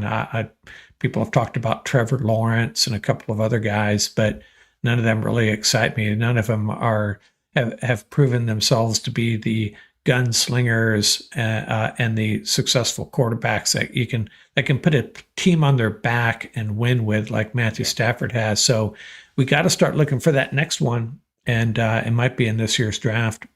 No, I get it. So it's like if Jackson Dart is the backup quarterback, I'm on board Yeah, with that. Again, not as the main dude. right. I can't do that. I'm not on I'm board with with you. that. I'm not on board at all. So, uh, any Rams executive tuning in or having to watch this video, hey, get number 9 back in the damn building, please, and figure out the money, please, for the sake of everyone's jobs and the sake of our fan base. Just let's get it going there. So Matthew Stafford's the answer. Who's the quarterback? Matthew Stafford should be for at least 2025 at the bare minimum. And I think with that, Rams Nation, what's the other big news that's been going on? And we talked about it some throughout some other videos on the Rams Up podcast, Never Care. But I think it's time to have an official farewell to Rams legend Cooper Kupp, as all his contributions to the city, not only as a player that you were excited to see, excited to buy his jersey, excited to pay good money to see him play, whether it was at the Coliseum, at SoFi Stadium, and wherever else on planet Earth that Rams games were happening. Uh, he was an awesome LA native, LA neighbor, and a Ram. And farewell, farewell, farewell to you, Cooper Kupp, as he finishes with 634 catches, 7,776 receiving yards, and 57 touchdowns, as all his stats are in the top 5 of Rams records. And in my opinion, he would be on the Mount Rushmore of Rams receivers, up there with Torrey Holt, Isaac Bruce, and I think that, Cooper Kupp would be my third receiver in a starting 3 of wide receivers. But your thoughts, Mark, on the sad news that I'm sure, like we said, the Staffords are not happy about either, about Yeah, Cooper Kupp. I'm going to sound like a broken record here, but there's just, he's just another in a long line of wide receivers that play the game right, train, study, work on their craft, just a stand-up human being as well. What is not to like about Cooper Kupp? If he was the fourth string wide receiver, I'd probably love this guy, right? And then he happens to be a Triple Crown winner. The iconic catches that he has made for this franchise over the last few years in the Super Bowl against the Bengals, the big pass against the Bucks, that the one catch that probably my favorite play of Cooper Kupp's was the one in the NFC Championship game against the 49ers, where he caught that, I don't know what you call it, a slant pattern for 20, 30 yards.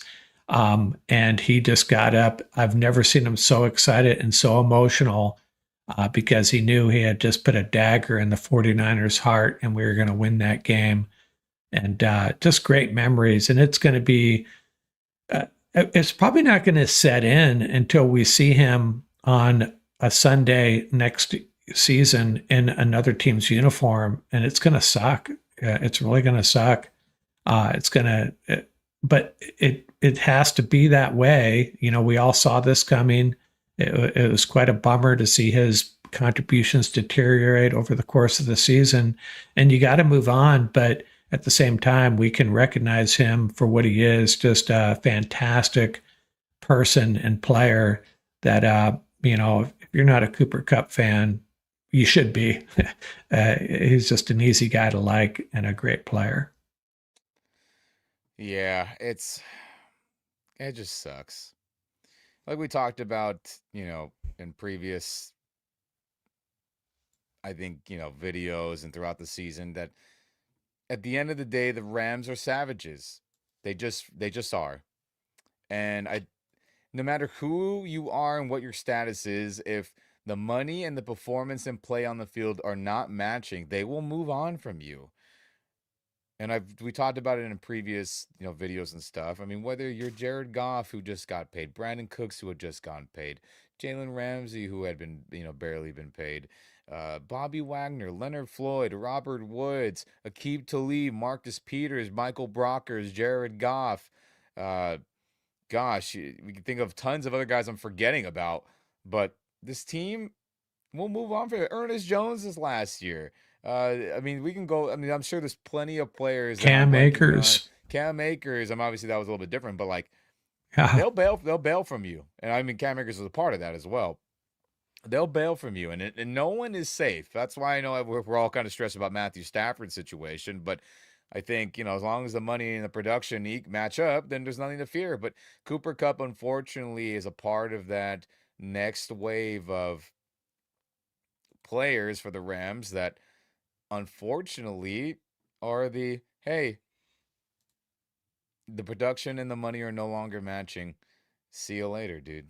And it's unfortunate. Like, it sucks. But like we talked about with the film and all that, that's just how it's going to unfold, man. Like Jordan Yeah. Whittington And needs to play more than him. Others, deserve more opportunity to, and it sucks. But this is the only way that you can no longer get caught in the loop of going too long with a player. This is the New England Patriots way of doing things, which is why they were winning so many freaking games my entire life of watching football, it feels like. And the Rams have been copying that since McVay and Les Snead have been teamed up. Let's just be honest.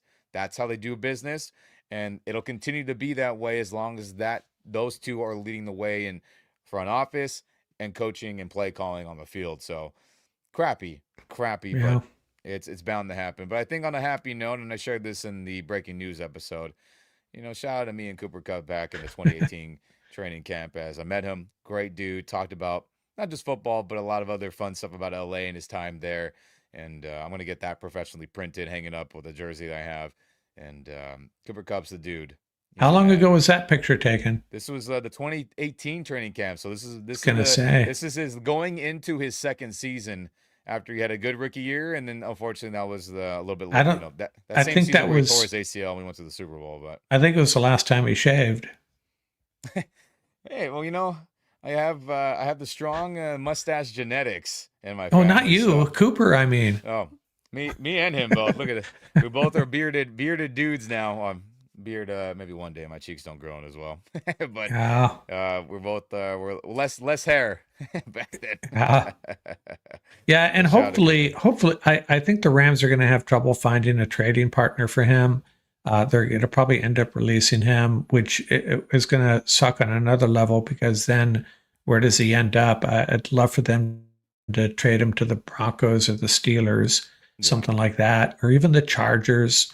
That probably wouldn't be that ideal. I don't want to see him playing for the Chargers actually, but yeah, don't want to see him in the NFC West or the NFC preferably. But if they release him, who knows? yeah. And then Jeff in Utah says Rams hand out contracts they can't keep, which seems to be the case. But Cup gone because he has 2 years left, right? Yes, a lot of it's not guaranteed, but the cap hits and all that are just so massive. And just, paying him big money to be your third best wide receiver maybe is just bad business. Um, yeah, Michael says Ian ditched high school to get this picture. No, I was out of high school by then. Is that a, So is that Irvine? this is at UC Irvine when they were having training Right? camp out there. So that was cool, and that's I'll share a quick story with that. Those are the early days where training camp was not completely slammed at the very beginning. Eventually, throughout the day, it got pretty packed, but that was early when players were coming out just doing warm up stuff, and I was shouting at some players, "Hey, Cooper Cup, what's up? What's up?" Not trying to like, hey, if I can get lucky and talk with them, I wasn't like, hey, come here, come here, come here. It was more just like, yo, what's up? And if they came over, I'd be like, hell yeah. But luckily, Cooper came over, and I also talked to Michael Brockers and John Johnson as well. I had pictures with them, but good day, good day. No, it was summer. No high school was ditched. Even though if I was, I probably would have missed as well. So you're not wrong there, Michael. But Cooper Cup, man, I'll miss him, and he'll forever be a Rams legend. There's just no doubt about it. He should be on everyone's Mount Rushmore of Rams receivers, easily. And Yeah, and that's a tough Mount Rushmore because I agree with you in the top three. And then you got Henry Ellard, yeah, Tom Fears, mm-hmm. Elroy Crazy Legs Hirsch. Hirsch, yeah, Yeah, a it's a lot of the tough crowd. OGs, a lot of the OGs. So I think, I guess make it easier. Would he be in your starting 3 and 11 personnel? Absolutely. Give me prime Cooper Cup, which is Triple Crown MVP of the Super Bowl Cup. And then give me Hall of Fame level Torrey Holt and Isaac Bruce, greatest show on turf prime. I mean, that's an unstoppable group of three right there. And I think that could, smoke any defense in NFL history if all those three are in their So prime, who right? do you want? Who do you want calling the plays? Sean McVay or Mike Martz? No, no, no, no. Give me Sean McVay. Mike Martz had a season or two where it was fun, but I don't want him, being ill trying to call in plays on the phone like he was in that one 2003 season that was, whatever that was. Things got really bad with them for many reasons, but uh, Sean McVay, he makes me mad sometimes with play calling, but I've seen him hit highs way more than Mike Martz has consistently. Then so, hey. Good Fair enough. times. But Jeff in Utah says, Flipper was good. Yes, he was. Yeah, Yes, he freaking was. So farewell to you, Cooper Cup. Hopefully, hopefully we get a Super Bowl statue out there in SoFi. I think he deserves it. The one over Do you Eli do you Apple. I think think that'd be a worthy one. do you think he has a shot? Well, obviously he has a shot at the Hall of Fame, but it may depend on what he does from here on. Does he? Do you Yeah, think he has more work to do to get absolutely. Yeah, that triple crown and Super Bowl winning catch? Those are pretty good check marks. If yeah, you're trying to get into the Hall, but maybe too short of a career though. yeah. It's too short, and I'm definitely a lot more not harsh, but I'm a little more demanding of Hall of Fame. I feel like a lot of I agree with what Deion Sanders said when he was on NFL Network. It's like, hey, this is the Hall of Fame, not the just Hall of Good. Like, and obviously he's coming from a harsher field, but even the people that make that analogy of like, hey, there's the upper room, quote unquote, of the Hall of Fame, and then there's everyone else. I mean, I feel like if you're not an upper room level guy, you really shouldn't be a Hall of Famer. And you can make that case about Stafford. I get it. I've said he's Hall of Fame level. I think 2 Super Bowls gets him in. I think one, maybe not, and then obviously that's our own guy. But I think as of right now, you can't say Cooper Cup's a Hall of Famer. Yeah, Too much injuries in his that's derailed seasons for him. He hasn't broken 10,000 total receiving yards. I think that has to just be a minimum. And some other stuff has to go his way too, right? A couple more championships where he's like a big proponent in them. Then you could yeah. say, all right, but I we're think a a ways year away ago from we that. felt like he was on the road, not for sure, but well on the road to the Hall of Fame. But this past year and a half, not so much. Yeah, I think Julian Edelman's like a Patriots, like a Patriots legend. But I think he's a Hall of Famer. Maybe, No, but I mean, because he was so clutch in a lot of playoff games, you can make that argument. I get it. I think if Cooper had those opportunities where it's multiple playoff appearances of him kicking ass in those games, then you can argue that. But I think you can't argue that Cup's a Hall of Famer. yeah, and that's what keeps guys like Steven Jackson out of the Hall of Fame Yeah, because he never had those opportunities. yeah, No it fault sucks. of his own. Yeah, I agree.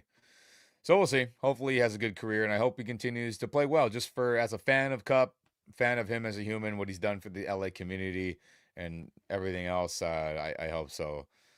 I hope so. Even though a part of me selfishly is like, I hope he doesn't kick ass on their team because then we look a little more stupid. All my takes and the Rams itself. But oh well, it's just being Selfish. the greedy selfishness. Yeah, as Michael says, Cooper Cup was a thoroughbred horse. That's why he's a Triple Crown winner. Yep, I agree. I agree. Good years with Cooper Cup. But Rams Nation, I think it's time for us to quickly move into the free agents and free agency of this upcoming Rams season. Gosh, it's right around the corner. Boom, baby. Free agency is here. I mean, it's that time of the year, Rams Nation. I mean, speaking of great free agents, Robert Woods was a great one there in that graphic we had just displayed. Uh, gosh, I'm excited about this. This is where every fan base gets, you know, happy about signings, right? We're happy about Jonah, it didn't work out. Happy about Colby and the possibilities with that. Tre'Davious White. Everyone has hope, and you say, hey, that makes sense for this, and this. Oh, that makes sense for A, B, C, D, E, F, G. And it's time for us to look into that as well as 2025 free agents. Boom. It is here. As we'll look at some of them right here. As Alar Jackson, again, a back or back, hopefully, no longer going to be on the restricted cheap money like we talked about earlier. Demarcus Robinson will for sure not be back on some super cheap deal, I feel. Bobby Brown, who didn't start too well, played significantly better the second half of the season. Christian Roseboom no longer will be on that super cheap restricted free agent deal. Michael Hoyt the same will no longer be on that cheap deal. Jimmy Garoppolo, I assume you probably could get, and there's other guys like Kello Yeah, and others right. that Note no boom, boom. tutu. Right. What I tried to do here is I think these are the ones that are probably we're most interested in retaining. I think. Yeah. So I guess we'll start at the top, man, and so this is how we'll do it, Rams Nation. if if we agree to say pay him, you'll hear a money sign. If you hear us say don't pay him, you hear another sound effect instead. So I'll start with you, Mark. Pay him or do not pay Alar Jackson? Do you want some commentary or just an answer? Answer and then commentary. Let's do it. Pay him. Although I have read across the World Wide Web, and everything you read on the web is true, right? And some folks saying that a lot of general managers aren't too excited about his play, while others are. So there's a split opinion on him on whether he should be paid, but I think the Rams should pay him. Yeah, I pay the man. Please play Alar Jackson. As I mean, I can't believe that we got him so cheap on the restricted free agency. And another, undrafted dude who became a pivotal piece in winning games throughout his entire, tenure. And look, he's going to demand serious money, and I think he deserves that. He has played phenomenal, every time he's been in the starting lineup. Has there been some games you're like, it wasn't so great? Sure, but he's a starting left tackle, and he is a Pro Bowl level starting left tackle, in my opinion. Is it Andrew Whitworth Hall of Fame? Is it Trent Williams Hall of Fame? Is it, Jordan and Lane Johnson from the Eagles level Hall of Fame? No, that's hard to come by. But when you have a good left tackle who keeps your quarterback clean, run blocks well, is athletic, tall, lengthy, long, whatever descriptive words you want to say for a lineman, you got to pay that freaking guy.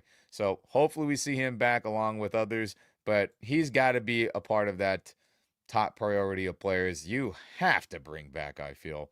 But I guess next on the list, who's someone who got the most touchdowns for the Rams this past season, Demarcus Robinson. Mark, pay him or not? Hold on, I think you're muted there, my friend. I'm sorry. I'm going to say pay DeMarcus with the understanding we're not going to pay Tutu, and I still want a wide receiver, if not two wide receivers in the draft. Right now, we got Puka, Xavier, and Jordan, and that is it. So we retain DeMarcus. I think he can establish himself as the number two wide receiver. Jordan Whittington, the number three. Flip them if you want. Bring in a rookie, and that unit will rebound and we'll be good to go. Okay. I'm gonna give two different answers for two different reasons. I'm gonna say pay Demarcus Robinson if it is not expensive, if it is another veteran minimum.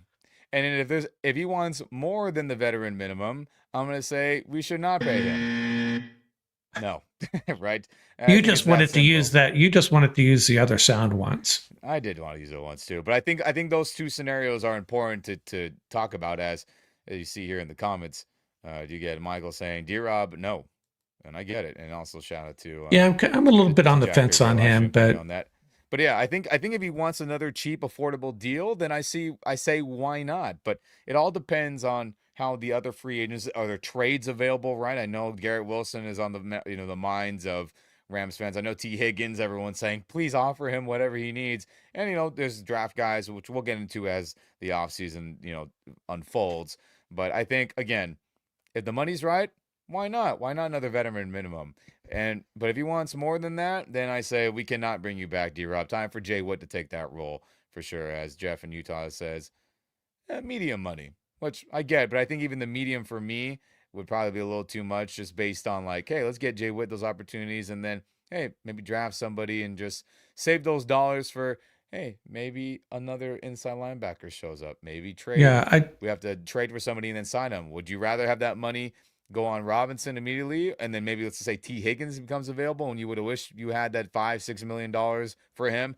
All these scenarios, I think, would just, hey, not veteran minimum. See you later. Sorry, Mark. Go ahead. Yeah, no, I was just going to say everything's related when you get into free agency. You have to weigh everything, and if it's if we don't sign Demarcus Robinson, we're going to have to spend some money on a wide receiver.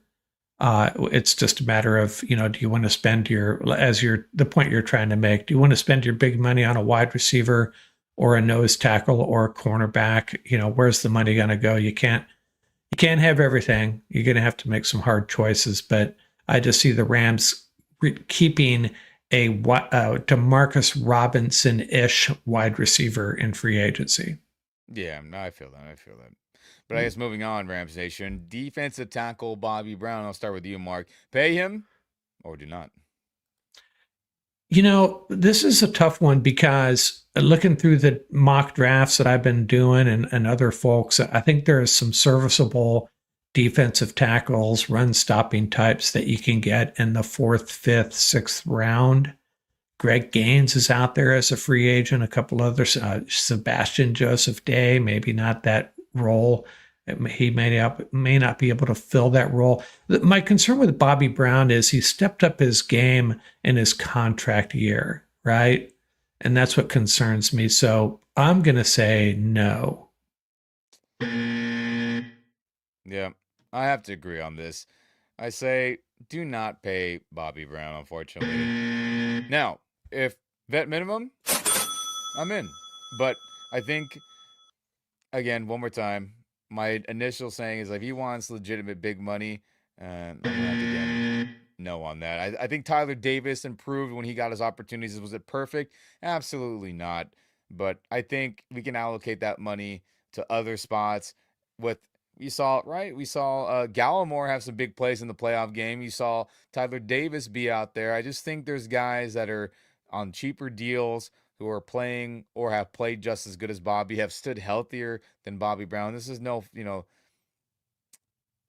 slight on him. It's just the reality, right? We're just talking pure football, nothing else. Um, I just think you just can't do that if you want super big money. Vet minimum, I'm in. Anything else, no, thank you on that. So moving on, Christian Roseboom, who started out slower, has some really bad moments, and played some pretty dang good football towards the end of the year. Was it perfect Pro Bowl level? Absolutely not. Of course, Rams Nation. But I'll start with you, Mark. Do you pay Christian or not? Well, understanding what I think it's going to take to re-sign him, I would say yes. He's one of those. He's one of those heart and soul guys. And are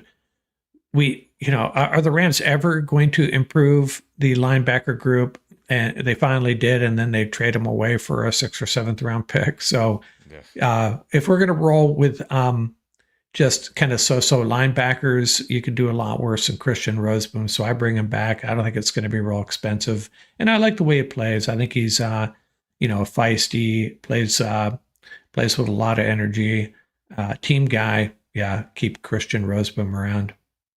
Yeah, I agree. Pay that dude, and I say pay the dude because I don't think he's going to be demanding a whole lot. I think he's going to get veteran minimum, maybe a little bit more than that, and I think that's fine with me for him the way he played. I mean, you need somebody. Who would you do? A Troy Reader again? I mean, I no, that's a no from me on that. So I think you just got to bring him back, and I don't think he's going to be demanding a whole lot. So again, if it's the other way around, similar to Bobby, where he's like, I need 10 million a year, then of course, no, thank you. See you later. Unfortunately, but I think bring him back because I think he'll also want to be on a cheaper deal. So we move on to Michael Hoyt, who will no longer be on a cheap deal, restricted free agent deal. Mark, pay him or don't.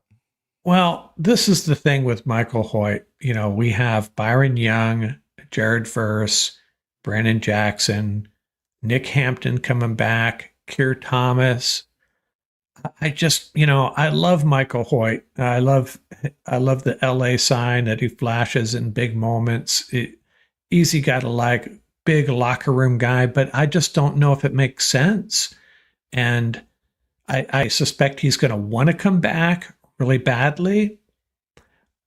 It's going to have to be on a really team friendly deal. Otherwise, I say no. And it hurts me to say that because he's one of my favorite. He's become one of my favorite players. He really has. Love watching him play. Yeah, I gotta say, bring him back. I think the versatility shows. I think for him to play inside linebacker in a lot of those cheetah dime packages or the cheetah packages where we had him, Byron, verse all together on the field. I think that versatility is huge. I mean, we barely saw Brendan Jackson. We barely saw Kira or any other guys have any impact or any real playing time. I mean, hey, they maybe didn't deserve it or they weren't developed fully yet. And could they be those guys? Sure. But I think Michael Hook will be another guy where he's not going to ask for a whole lot at all.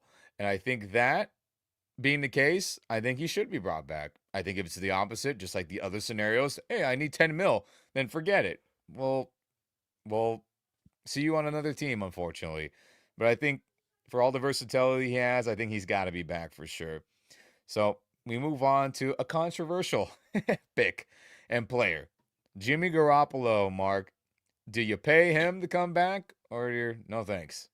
Well, I think we're actually fortunate for two reasons.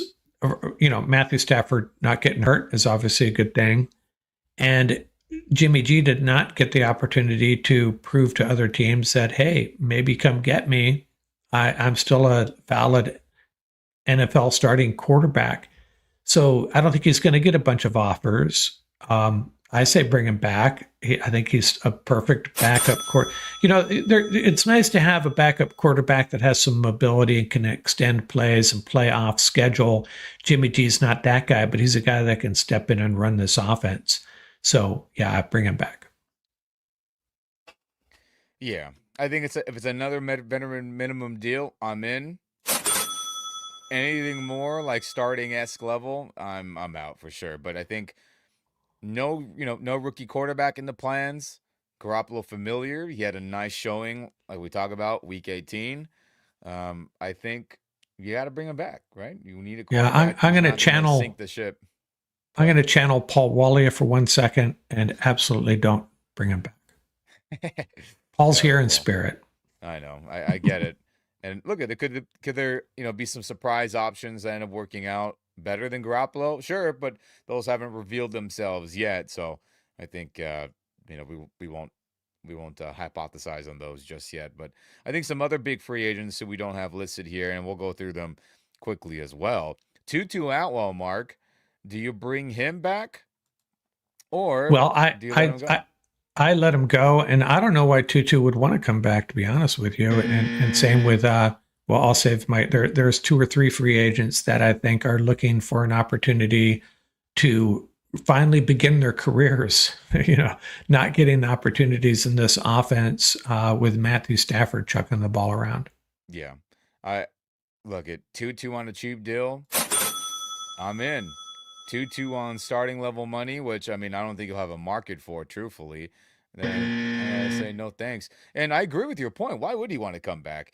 I mean, he should have been gotten serious playing time over Cooper Kupp a majority of the season, in my opinion. Just the explosion, the deep threat, all that. When he got opportunities, he either made big catches, right? Deep comebacks, ins, outs, dig routes, the bombs down the field, post, corner, streak, go routes.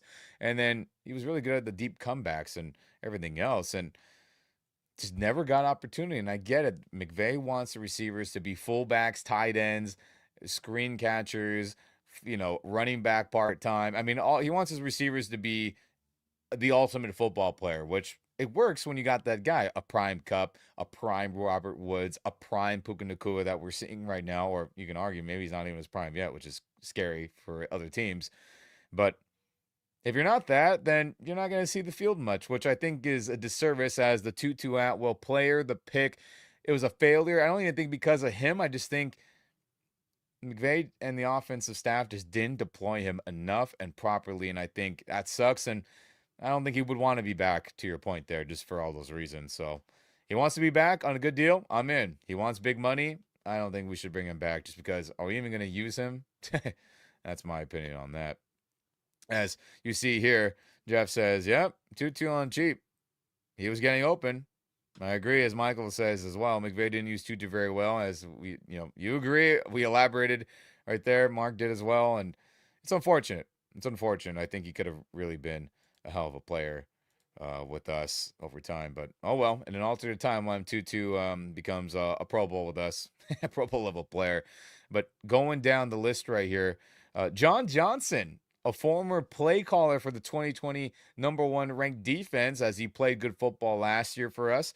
He was playing really freaking good in that week one game against Detroit. Then, unfortunately for him, he breaks his shoulder, tears some ligaments, and, we never see him again in the starting lineup, even though he was brought back off IR for the playoff run as Cameron Kitchens, McCullough, Curl, Lake, and others supplanted him, as younger, cheaper guys. So, Mark, bring him back, pay him, or don't. Well, I think it's kind of the opposite situation with John Johnson. I think he's going to go knocking on Chris Shula's door and say, "Hey, please take me back. I want to play here."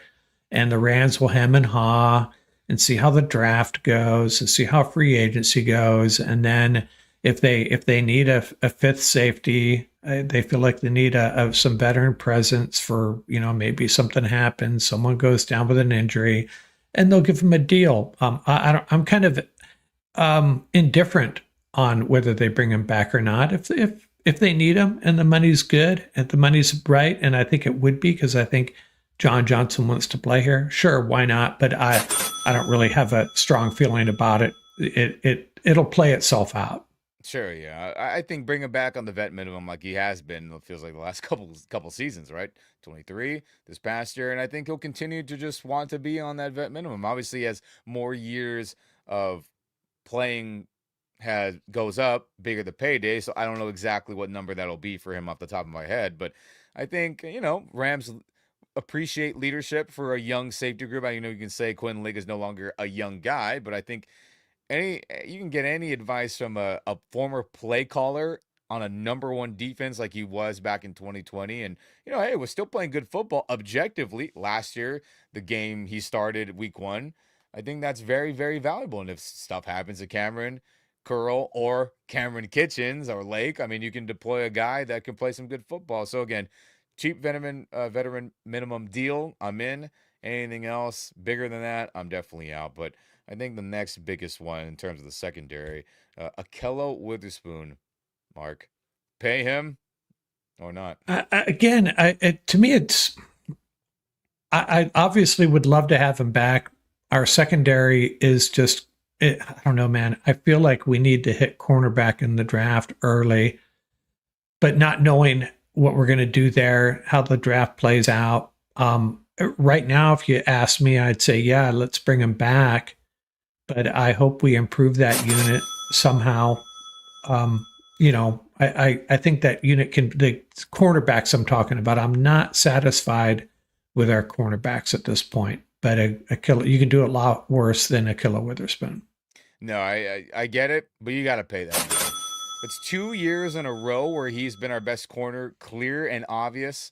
And he was a big reason why both teams had any defensive success down the run. You know, last year in 23, he was our best corner, matching up against the team's best wide receivers a majority of the time. Yes, he pulled his groin and wasn't the elite speedster that he usually is, and that was unfortunate. And maybe that's why the Rams said, "Hey, you're injured. We'll make our money on a former All Pro like Tre'Davious White." Obviously, that blew up in their face, and then came crawling back to Kello, and was fantastic. I think you have to pay him. What does he want? Give him the exact same deal that Tre'Davious White got, with heavy incentives for playing time, for accolades, stats. I think that's completely fair and warranted for what he's done, not just in 23, but what he did on a pinch in this past season in 2024. I mean, dude was fantastic, and I don't see why that's going to slowly disappear this upcoming year, no matter what team he's on. So again, Akello Witherspoon, Pay that freaking guy. Give him some starting corner level money. Darius I, Williams, Tre'Davious White level. I have no problem with that. I think he needs it, and we need it, truthfully. I don't think you have any money left in your cash register, Ian. Oh, it's cool. Again, I'm only been giving out veteran minimums, right? Other than Akella, all my cha-chings. Okay, Alar Jackson was a big money one so far. I mean, that's fine. We got money left over here. We're good. We're good. We're good. And Jeff says, pay a killer for our division play. I mean, no doubt about it. It's important. And then, you know, hey, I just Daniel don't says we're understand trying to what the get Rasul deal is. Douglas. Maybe. I Yeah, I'm just people have been asking for DJ Reed of the Jets too, right? I'm just Yeah. confused what's going He's on. We've oh, talked about this is why the Rams are so hesitant to bring in Witherspoon it's like 2 years in a row, right? Where yeah. they bring him in late and he's just, working out in his gym at his house or something, waiting for the phone to ring. So it's just kind of odd that it's played out that way 2 years in a row. No, it is, and maybe it's just his quiet personality. Who knows? Who knows what it is? He's been moved on from a lot of different teams for various reasons, hamstring injury, maybe personality didn't gel. I mean, who knows? Look, he's obviously a very polarizing player. Excuse me, for many reasons. For all those, I don't think he's a bad dude or a bad locker room guy. I don't think that at all. I just think maybe his personality is not like your typical hoorah football guy. He's more reserved, and maybe that's organizations feel like he doesn't gel for a reason. I think that's a lame excuse, and if that's the Rams' excuse, which seems like the most likely one. If it's not for play on the field, is he an a-hole to his teammates? Never heard anything bad about that. Is I, he not a study guy? Clearly, he studies as he plays really good and knows how to defend opposing number one wide receivers more times than not. Does he not understand the scheme? No, he's always in his right spot every time I watch film the last couple years. And then it has to just be like, you know, is he does he gel with the organization? That just has to be it in some yeah, level, form, or another. Again, I'm not calling him some cancer. I don't think that at all. But again, maybe his quiet personality just leads people to think like, does he actually want to play football and all that? I'm just trying to think logically why they would yeah, not right. bring him back again, and even last year why they didn't. So pay that freaking dude. And then I think another big contribution guy we'll get into here last is Hunter Long, the tight end that was a part of the big Jalen Ramsey trade. I'm kidding. It was an abysmal trade. Third rounder and him. Do we bring him back, Mark? Do we pay them or not? Oh, I put him in the Tutu Atwell category, and I've talked about this before. I don't know why he'd want to come back. Higbee's getting up there in years. Colby Parkinson's been disappointing. Davis Allen, another guy that doesn't get deployed as much as we would hope. And Hunter Long, I wish we had found out more about him this year. I don't think we pay him, and I suspect he wants to move on at this point. I would have no Yeah, problem with them bringing him back, but I don't think it's going to happen. yeah. I think they move on from him. I think now if Kobe Parkinson is sent away, then I think they can get Hunter Long on a veteran minimum or Oh something yeah, really true. cheap, right? And they say, hey, we have Tyler Higbee, and which is probably going to be his final season next year if he isn't traded away or cut, which is very, very possible. Rams Nation, we talk about it. Rams are savages; they'll move on from anybody. So don't be shocked if Higbee gets sent away or cut too. Let's be honest. So if Colby is sent away, which I think would be the right option before Tyler, it would be Tyler, it would be Davis Allen, and Hunter Long. I'm cool with that group of three. They all will play. They all could block. Obviously, Davis needs to improve more, but it's been so much better at the end of this season. So I'm in the camp of veteran minimum, which I think it will be the top he'll get anywhere else anyway. I'll bring him back. Anything more? No, thank you. So I'm in that camp as well. So let's go here to some comments. Yeah, You know, I don't. Oh, go that's a ahead. long no by Michael. I get it, but for the veteran minimum, I'm in on him. I'm definitely him. His blocking is good. It just objectively is good based off, the film. And then Jeff says, again, Kella plays big. Yes, he does. But I get it. There's going to be other corners. I know DJ Reed and there's other guys I'm just blanking on. I understand that, but I feel like, DJ Reed being a smaller guy fits more in a 3-4. Seattle heavy cover three scheme. We don't do that hardly ever. We're very much more cover six, cover four, quarters coverage. Real quick, everyone, it's um, cover six is half the field looks like cover four, which is two people on one half of the field guarding deep, and then you have one person guarding deep on the other, right? So it's like half cover two, half cover four. That's who you get the number six from. And then cover four, meaning four people are deep. Everyone has like a quarter of the field, which is where you hear these quarters coverage names, cover six, cover four. We do a lot of that. We don't do a lot of cover three. I think scheme fit DJ Reed.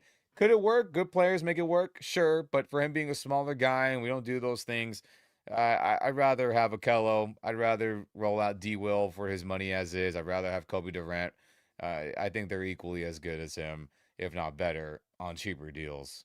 So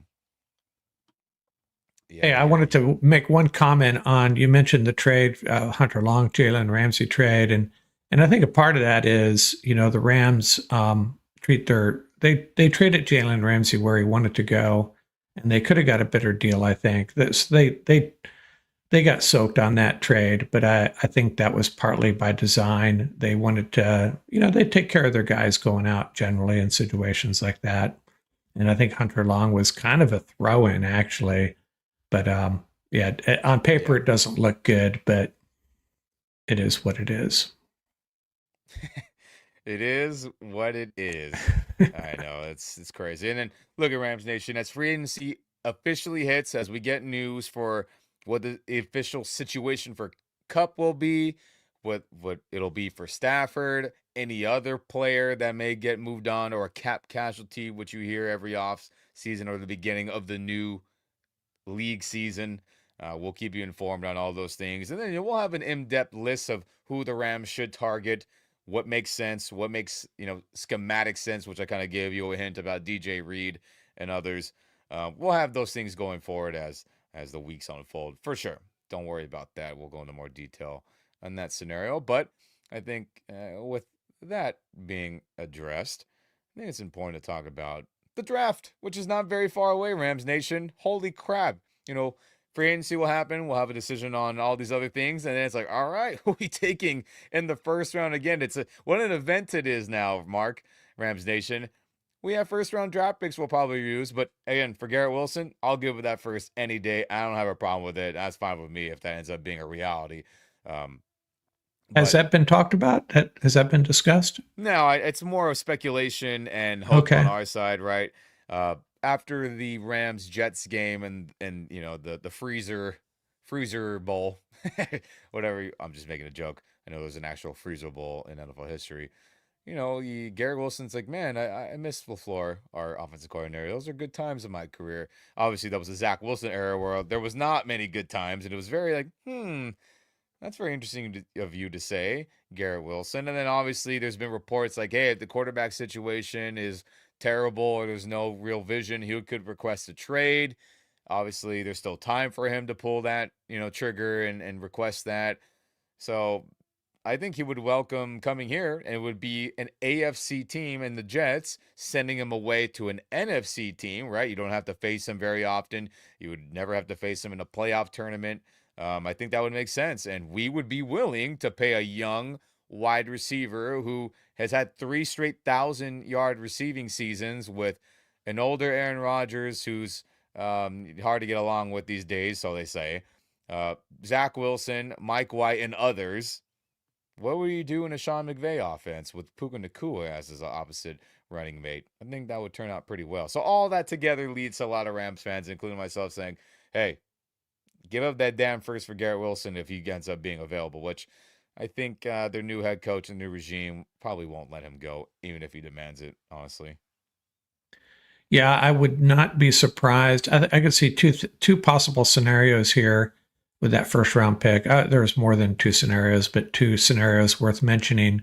One is they trade back and try to pick up a second round pick, move back. Of course, you always need a trading partner, but if you could move back and pick up a second round pick. But I think they're more likely going to, I don't think they're going to try to maximize the number of picks like they have in past years. I have a feeling.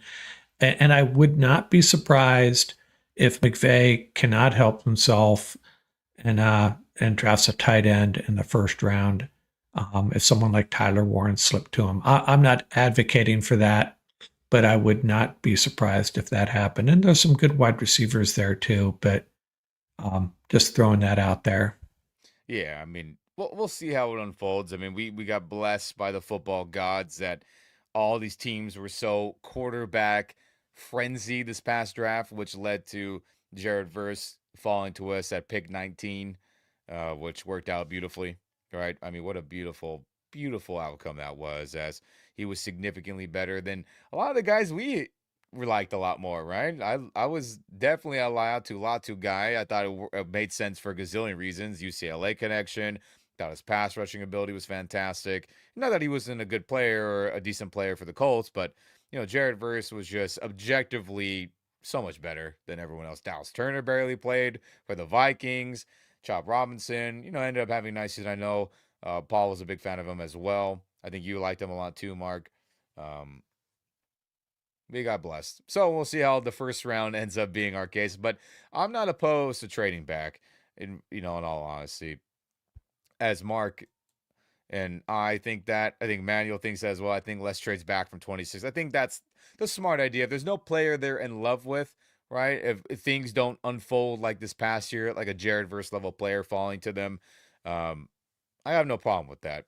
And again, if there's players available in trade, right? Miles Garrett wouldn't be mad about it. I know the money in other situations could make that complicated, but use it. I don't give a damn. Garrett Wilson, use it. Works for me.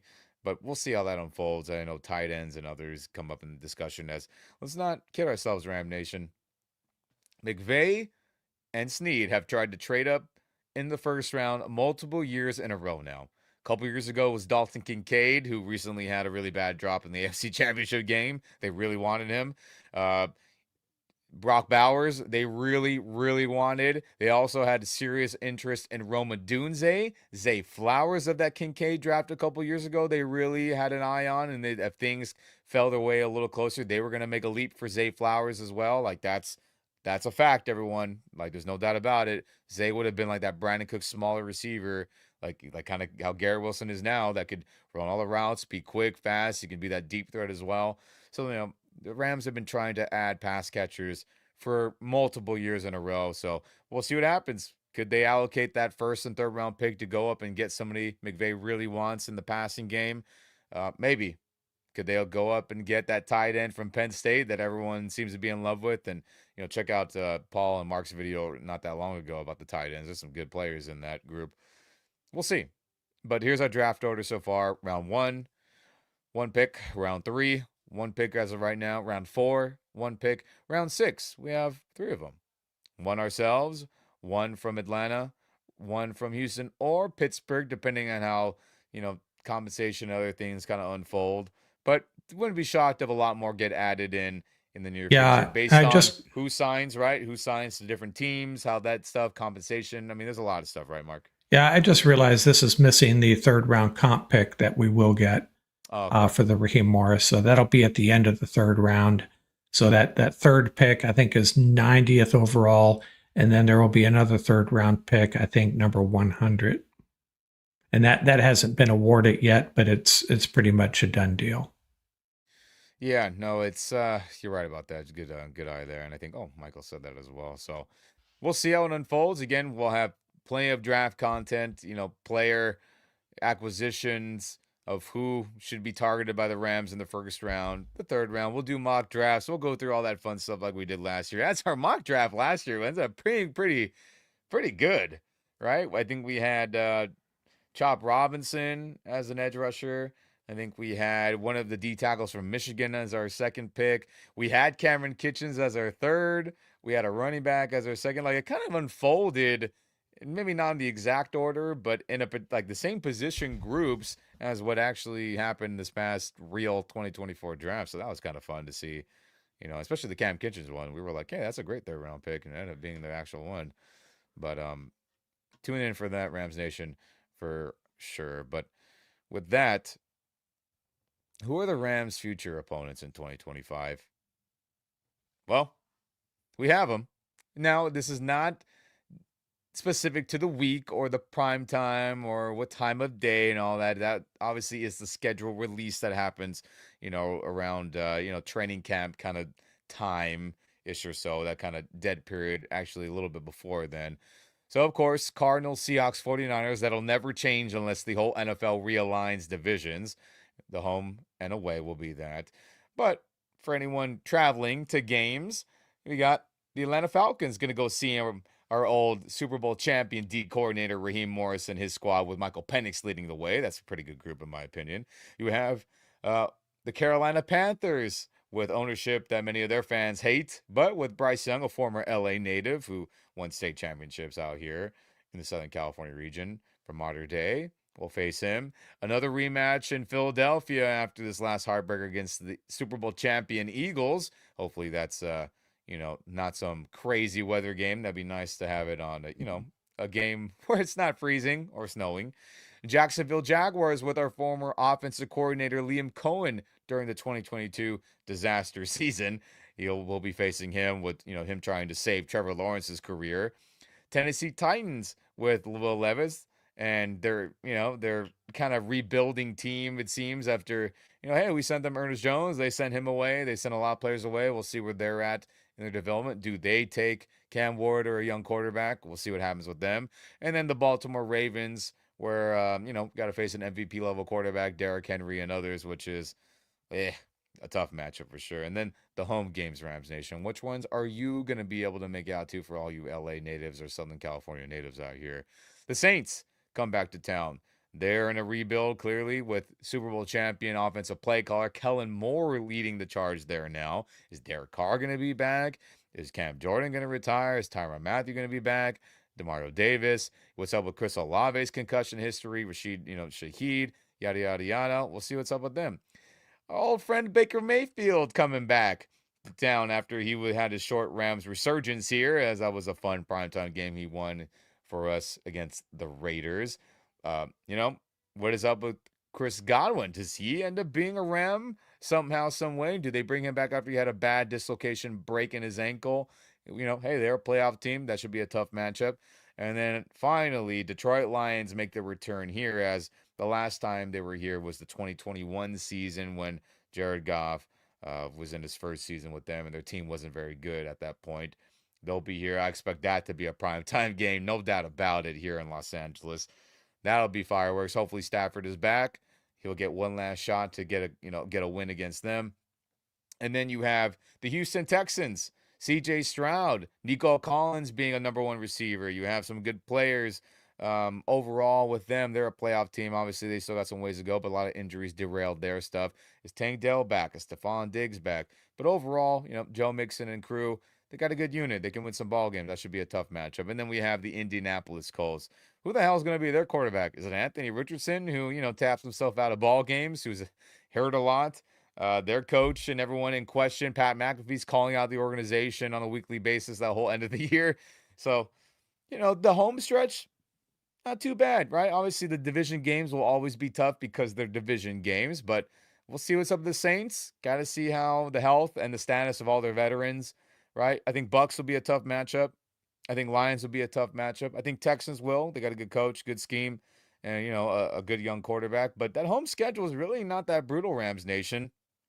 And there should be realistically a good home field advantage for all those, obviously, other than the Niner game. But Cardinals, Seahawks, Saints, Bucks, Lions, Texans, Colts. I mean, that should be heavy Rams fans out here for that. I don't think there's an excuse why any of those fan bases other than the Niners should have more than us, right, Mark? Yeah, I'd agree with you. And it's worth noting um, this is actually a good year in a wild card race because we are getting two of the weaker divisions, the two southern divisions. But within our division, we are, we're up against it because our unique games are the Ravens, Eagles, and Lions, and that kind of sucks. But hey, we just got to go out and win football games. Overall, it is not a tough schedule having those two southern divisions on our schedule this year. No, not at all. And, we'll see what happens. I mean, look at the Arizona Cardinals had another choke end of the year. I mean, what's going to happen with them? who's back there. Seahawks, Tyler Lockett back. What's up with them? Obviously, McDonald will have another year of drafting guys that fit a 3-4 scheme. And then Niners, everyone's hurting, banged up. Deebo Samuel's on the trade block, right? Just like Al Kupp, they're sending him away. What's up with Ayuk? He had another bad injury to his lower leg. Brock Purdy, do they break the bank on him? Is McCaffrey's Achilles and calf gonna give him issues throughout the year? I mean, there's a lot of questions with our division opponents in the West. So I mean, look at health, quarterback, coach. The CQI index says JB Long, voice of the Rams, like to say. Do you have a good head coach? The C, yes, Sean McVay. Do you have a quarterback? We're all assuming Matthew Stafford's going to be back. That's a top 5 quarterback. Yes.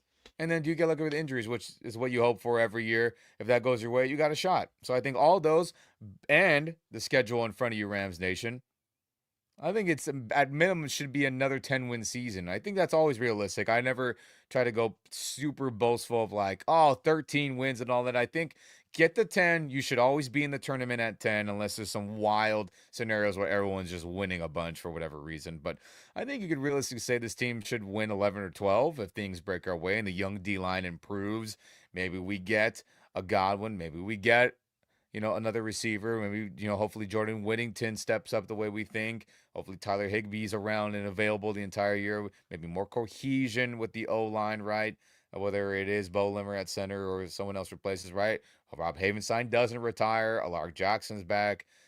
We improve and draft and keep adding guys. I think this team should win at least another 10 games minimum. Minimum based on all those scenarios, right, Mark? Yeah, and I'm hoping we get that opening day game in Philly because for two reasons. I think See that it's though. I think they're be a little bit more vulnerable perhaps on opening day, and then of course we get the extra 3 days of rest for week 2. Yeah, and I think it probably won't be as likely, which could be. But this last season, it was Rams Lions Sunday night, right, to start the season. Would they do the Rams a second year in a row? Maybe. I could see that happening. But who was the 2023 opening Sunday night game? We weren't a part of that, were we? Yeah, I mean the opening Thursday night game against the defending Oh yeah. champ. Oh, but Yeah, even then, I'm just thinking like, would they have us on a nationally televised big game like that again? I can see that happening. I think they're gonna throw Lions Eagles are going to be like, oh, that was a matchup that everyone thought should have happened all year, right? I could see that you being the know. case. I think the Lions play the Philadelphia Eagles out there and out there on their schedule this upcoming year as well. But I think we're a big candidate for that to happen. Which screw it, let's go. Let's be spoiler on banner night. Let's piss off a bunch of Pennsylvanians. I'm not opposed to that. I'm not opposed to that at all. But gosh, crazy. It's so far away again after it just ended. We just went through the whole shebang, Rams Nation, but gosh, it's so exciting being a Rams fan these days. The team is good. We have a great head coach. We have a great organization. They make tough decisions, but they end up always being the right ones. It feels like more times than not. I say 9 out of 10 times they're always the right decision. We have a fan base that's ever growing. I think this is the most Rams gear I've ever seen on a Super Bowl Sunday in my entire life out here in Los Angeles. Super Bowl Sunday, everyone's wearing Rams gear of one or any team, whatever your team is, football gear. But I saw tons of Rams gear out there, a lot of young kids, which is it's working. And for anyone Yeah. worried about the growth of Rams football in LA with other teams doing well, win ball games and the young folk who live in the city are going to lean towards it. It's that simple. Just like any of you who live in your cities outside of LA and you have your team for baseball or basketball or hockey or whatever else, soccer, whatever other sport, you probably grew up with it and maybe you're a Rams fan for different reasons, but um or, family, right? Your mom, your dad, your aunt, your uncle, grandma, grandpa, brother, sister, whatever, and you grow with it. So, it's growing. Kids are seeing it. Kids want it. Families want it. Friends and family and whoever who maybe didn't have a team they rooted for because there was no team in Los Angeles or saying, hey, we're going to support the team that is in our region. I think that's all happening. And again, the most Rams gear I've seen on a Super Bowl Sunday, with the Rams not obviously not being in it, in my entire life. And I'm still in my 20s. Yeah. So, I mean I think kids start paying attention to the NFL and the Super Bowl probably when they're 8, 9, 10 years old. Yeah. And all those 8, 9, 10 year olds over the last 4 or 5 years in the LA area, I think are latching onto this team, a lot of them, and for good reason, because it's been a fun team with a lot of really good, personalities, not just players, but personalities. And it's a good time. No, it is a good time. And gosh, Rams Nation. I mean, shout out to all you guys tuning in today on the live stream. Whoever will watch this eventually when you get some time as well, as we're already over the 2 hour mark. Wow, that went by fast, Yeah, man. that's a record for us. It is. That went by fast too, which is crazy in a good way.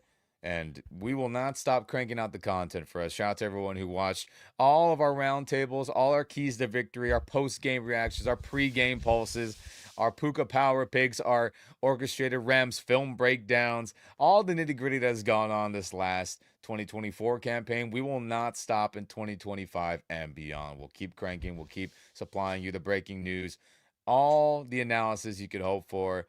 And gosh, we very much appreciate everyone tuning in live and tuning in at a later time, supporting me, Mark, Paul, Tom, everyone else that joins in on us when they get a chance here on the Rams Up Podcast Network. But we're so grateful, right, Mark?